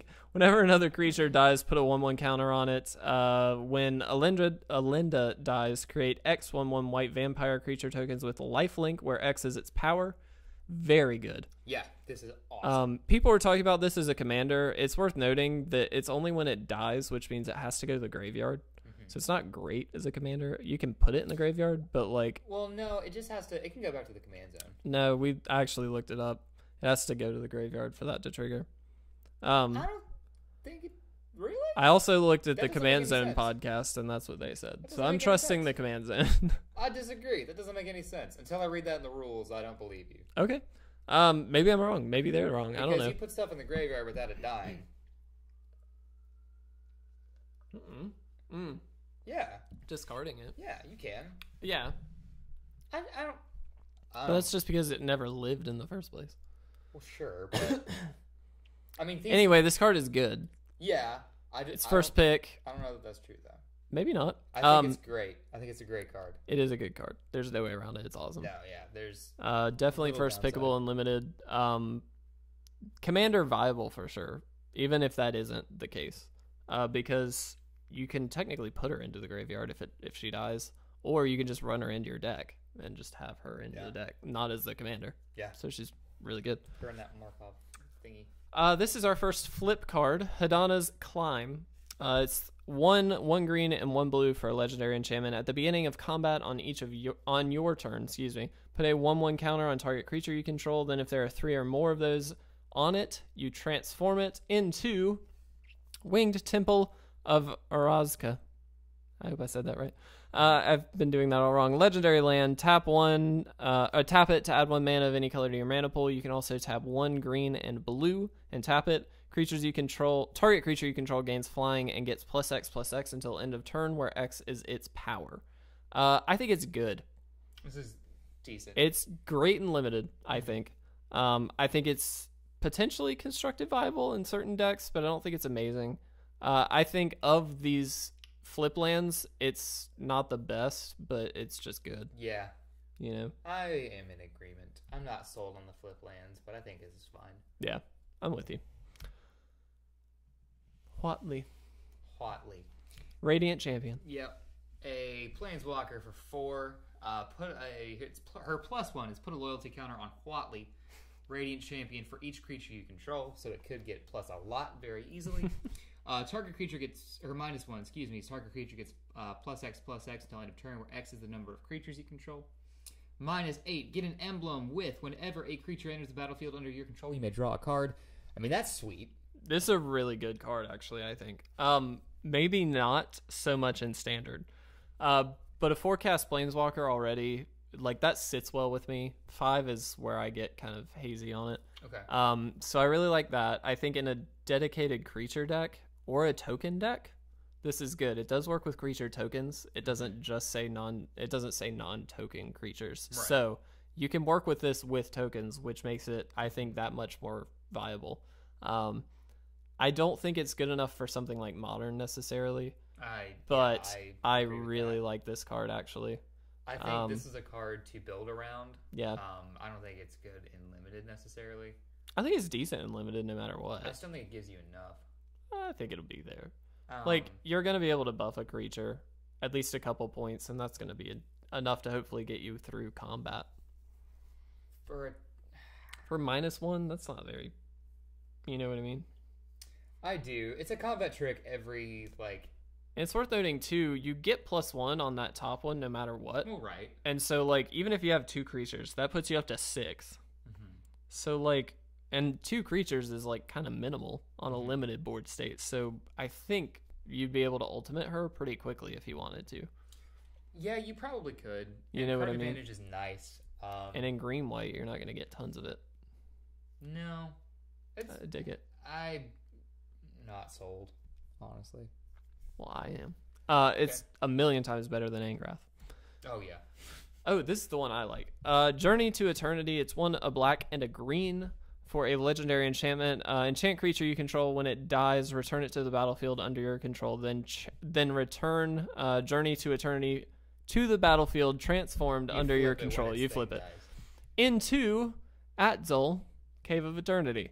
You can tap it to add a color to your mana pool of any color. You can also pay 5 and return target creature card from the graveyard to the battlefield, from your graveyard in particular. I love this card. I think it's really good. I don't necessarily think it'll be good in the Standard, but I love this card. It's Repeated Reanimator. Yeah, that's the thing. And that's amazing to me. It's also not difficult to trigger at all. No, it's pretty easy to trigger. It's really easy to trigger. This is, in my opinion, not necessarily the best, but up there is one of the best of these flip lands. Yeah. I think the potential for Tolarian Academy might be the better one.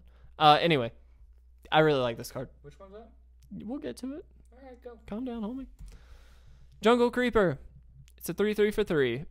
You can pay 5, return it from the graveyard to your hand. Yes, it's just good. Yeah. It's not amazing, it's just good. Recursion's awesome. The Merfolk Lord. The Tyrant of Orazka for 3. It's a 2/4 for 3. Colorless, a green and a blue.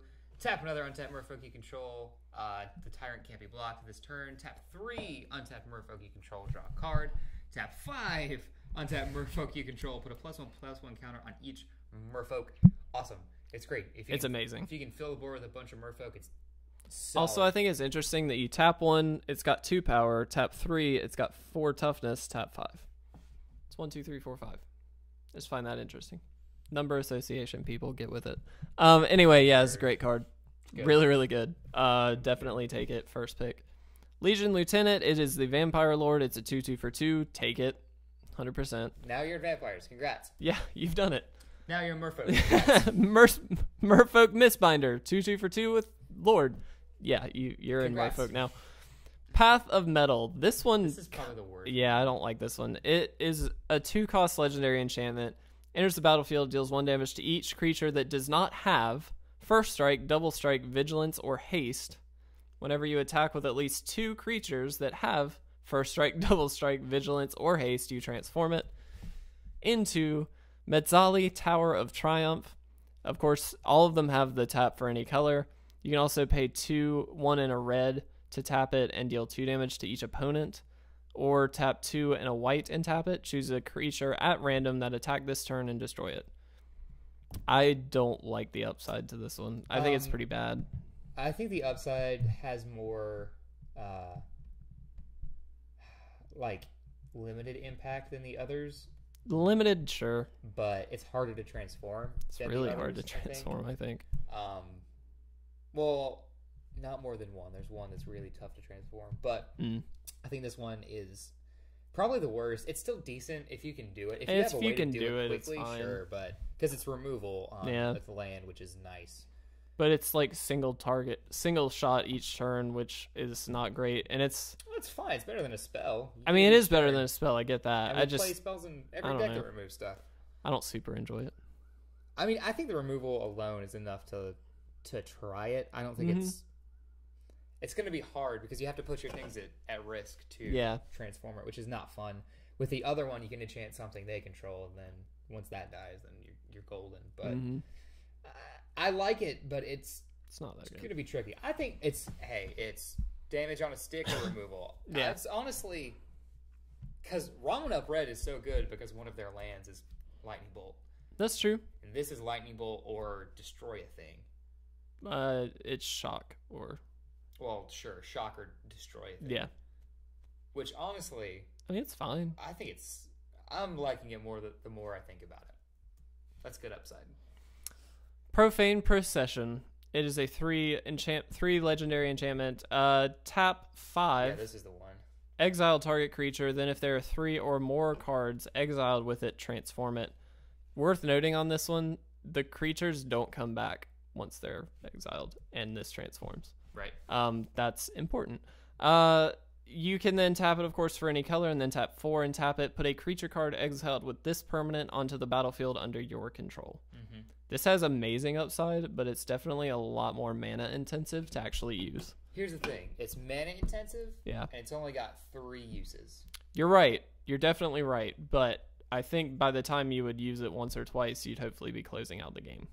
I mean, sure. That's the idea, at least. For 5, definitely, because you're putting yourself massive risk spending 5 mana every turn to play this. Yeah, definitely. So, this... but I do like... I mean, it's decent. It's not as good, I don't think, as the blue-green. Or the green-red... Or green-black, excuse me. Blue-green does what again? The counter one. I like the counter one. It's simple. Put a counter on it. We talked about it. No, We've been doing this too long. No, it gives it +X and flying. You get counters on before you flip it, is what I'm saying. Oh, okay. I see it. No, I'd rather exile stuff. I mean, I'd rather exile stuff. It's just super mana intensive. For 5, it's nuts. But I mean, it's decent. It's pretty good. Yeah. Protean Raider. It's 2/2 for 3. If you attacked with a creature this turn, you may have it enter the battlefield as a copy of any creature on the battlefield. I really like this card. I think it's good. I do too. I think you can trade something stupid that you don't really need anymore to have it come into the scary thing, if there's a scary thing. Yeah, that's the idea. It is really powerful. There's a lot of ceiling on that card. Exactly. Raging Regisar, 4/4 for 4. When it attacks, it deals 1 damage to target creature or player. It triggers Enrage. It kills your opponent. It could pick off little creatures. I love this card. This is, in my opinion, a first pickable card. Uncommon for sure. I agree. It's very strong. Yeah, this is nice. And a 4/4 for 4 anyway would have been okay. Like, it wouldn't have been great, but it would have been fine. But that ability makes it insane. Yeah, I agree. It's fantastic. Relentless Raptor. It's a 3/3 for 2 with Vigilance. It attacks or blocks each combat if able. If you're the aggressive deck, that doesn't matter, so go for it. I love this card. Yeah, I think it's great. Fantastic. You're going to be ahead of the curve with a 3/3 for 2, so it'll work out. Yeah, it's definitely good. And at worst, they're going to trade it off with something. I wish it had haste, but yeah, but that would have been probably too good. Too much. Yeah, very, very good though. Resplendent Griffin. Awesome. 3 casting costs for a 2/2 with flying, already decent. With Ascend, when it attacks, if you have the City's Blessing, put a 1/1 counter on it. Obviously, huge upside late game. Yeah. Being able to pump out 1/1 counters on this is good. It's a bit slow, just in that like it's just 1 per turn, but it's still very strong. Yeah, I would play this without Ascend. Just because I would too. Curve. Yeah. I love it. Blue-white flyers, classic. There you go. Ooh, this card.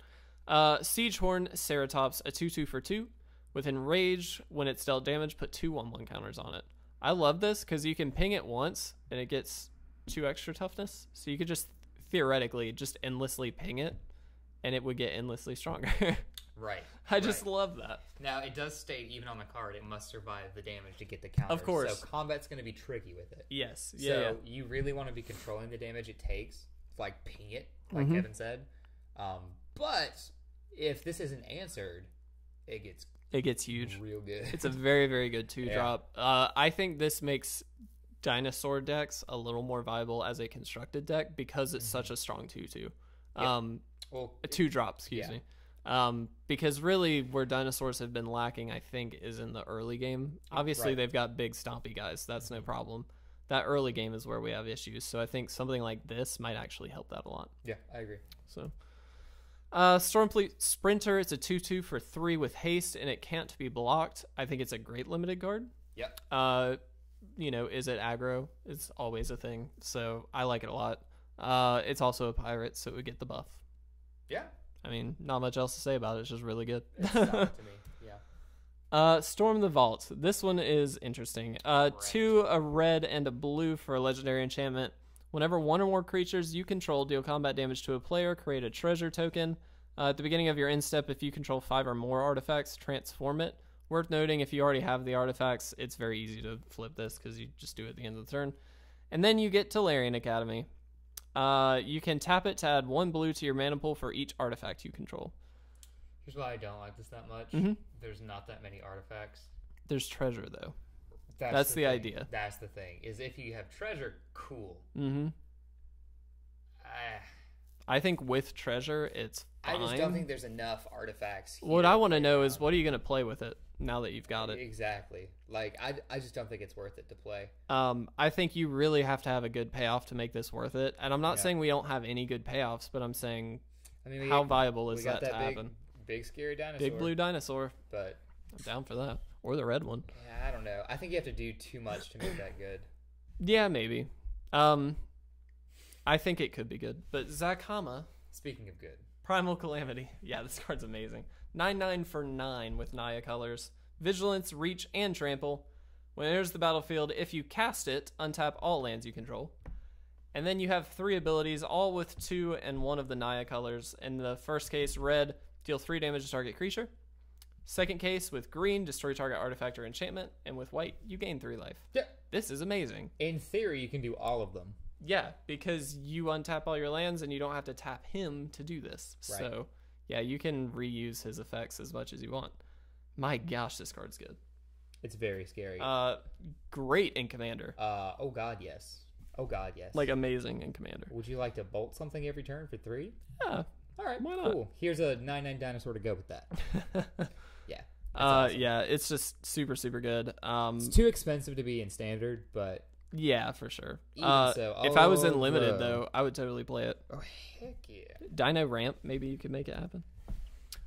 Awakened Amalgam, a 4/4 with power and toughness equal to the number of differently named land cards you control. It's cute. It's interesting. It could get good. Like, I'm saying more than a 4/4 for 4. It could be a 5/5 or 4. Oh, yeah, or 6. easy. But, like, it's cute. And it could be a beater, but... Yeah, I think it's like a filler. If you don't have a beater, you put this in because it can go in any deck. Mm-hmm. It's fine. Azor's Gateway. This is an interesting card. Legendary artifact for 2. This is the one that was hard to flip. Yeah. Pay 1 and tap it. Draw a card, then exile a card from your hand. If there are 5 or more different converted mana costs among the cards exiled, you gain 5 life and then transform it. It is difficult to trigger. You can tap it, add X mana of any one color to your mana pool where X is your life total. That is super strong. Yes. And I do think this will go in Commander quite well. Because at worst it's a looting effect. And so it's very easy to actually make it good. Right. And if you happen to flip it, then you happen to flip it. So it's colorless looting, which is great. I love it. Probably not super viable in Standard. Captain's Hook. 3 cast artifact equipment. Equipped creature gets +2/+0 and has menace and is a pirate in addition to its other creature types. When it becomes unattached from a permanent, destroy that permanent. I don't really like it. I don't either, honestly. Like +2 and menace is good, but you have to invest 4 mana in that. Exactly. It's a worse Madcap skills. Yeah. It's a very bad Madcap I'd just rather play the enchantment we saw really early on. Absolutely. For 2. Yeah. This I don't get this. It makes something a pirate, but so what? Mm-hmm. I don't like it. Yeah, I don't like it. Gleaming Barrier, a 2 cast artifact, 0/4 defender. When it dies, create an artifact treasure token. I guess filler blocker. Yeah, because it's a 2. I mean, it's a 2 for a 0/4. It's a blocker. It's fine, but it's filler. I don't think it's good. No, it's filler. I don't even think. Like, slightly below filler. I would play Combat Tricks over that. Really? Hell yeah. Yeah, probably. Sucks. Golden Guardian, a 4 cast 4/4 defender. You can pay 2 and it fights another target creature you control.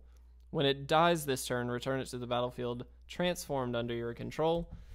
Turns into Gold Forge Garrison. You can tap it to add 2 mana of any color to your mana pool. And tap 4 and tap it to create a 4/4 colorless golem artifact creature token. I don't particularly enjoy this card. It's cute. It's very cute. It's so much investment. Yeah, the 4/4 tokens aren't defender at that point. They're beaters. Which is nice, but it's a 1-shot deal per turn. It's not like you can overuse that in any crazy way. Right. You don't really exploit it. Yeah. I'm not a huge fan. I'm not either. It's not that it's good. It's too much investment. Yeah, for not that much payoff. This is a weird card. The Immortal Sun. It goes in Commander decks. It does. Every Commander deck ever. 6 cast legendary artifact. Players can't activate Planeswalker loyalty abilities. At the beginning of your draw step, draw an additional card. Spells you cast cost 1 less to cast, and creatures you control get +1/+1. It seems like they just threw a bunch of effects on a single card and said, here. Yeah. You know what I mean? Like, +1/+1 for creatures, but then also your spells cost 1 less. Like, those two don't normally get seen together, so it's very odd to me. But it's cool. I mean, it's super powerful. Definitely for Commander, not really for anything else. I think limited, definitely. Well, limited, yeah, sure. You get so much for 6. You do. It's true. It's interesting. I'm not sold on it. Arazka Relic. I thought I was. Yeah, I'm not. It's a 3 cost artifact with Ascend. You can tap it to add 1 mana to your mana pool.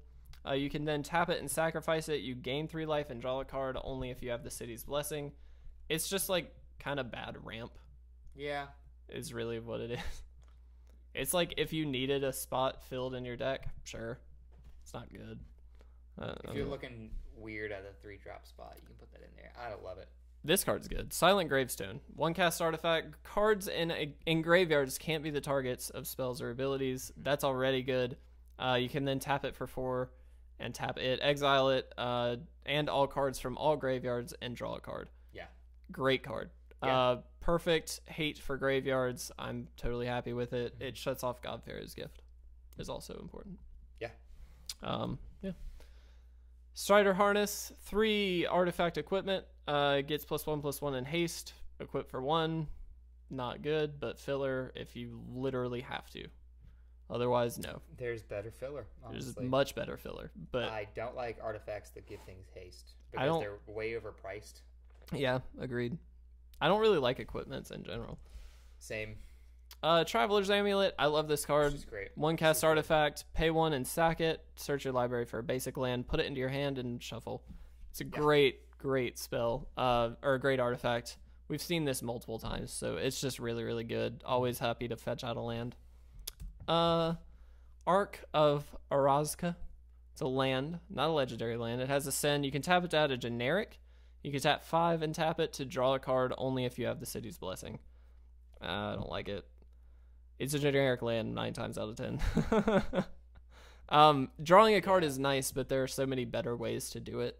Right. This is just like, maybe I'll get some upside. Right. You know? I'm not sold on it. Pay 5 so.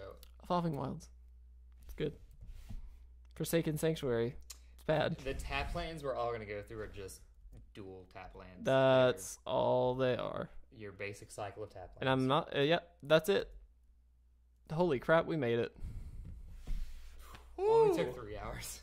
3-hour stream, my gosh. Guys, I just want to say, if anybody watched this long, or after the fact watched the entire recorded video, you now win at life. Thank you. We really appreciate that. You can have my beer. Take it. That empty beer. It's yours. Almost empty beer. Guys, we do appreciate you guys hanging out with us, and hopefully if you're watching this after the fact, we hope that you found this helpful. Yes. Mostly we talked about limited and things like that, but hopefully if you're drafting or pre-releasing, doing something along those lines, you can take some of this knowledge and use it when you're deck building. That's the goal. You've seen the whole set, so yeah, literally the whole set. A little bit more prepared for that pre-release next weekend. Such a long video. Anyway, guys, thank you so much. We really do appreciate it. Make sure also to follow us down below. There's also our Instagram link right there on the screen. But follow us on Facebook, Twitter, all that jazz. And also check out that donation link we mentioned at the very beginning of the episode. Yep. By no means you need to donate, but just on the off chance that you'd like to, we would appreciate it. So with that, though, I think we are going to get out of here. Finally. Gosh, this stream. Thanks for watching, guys.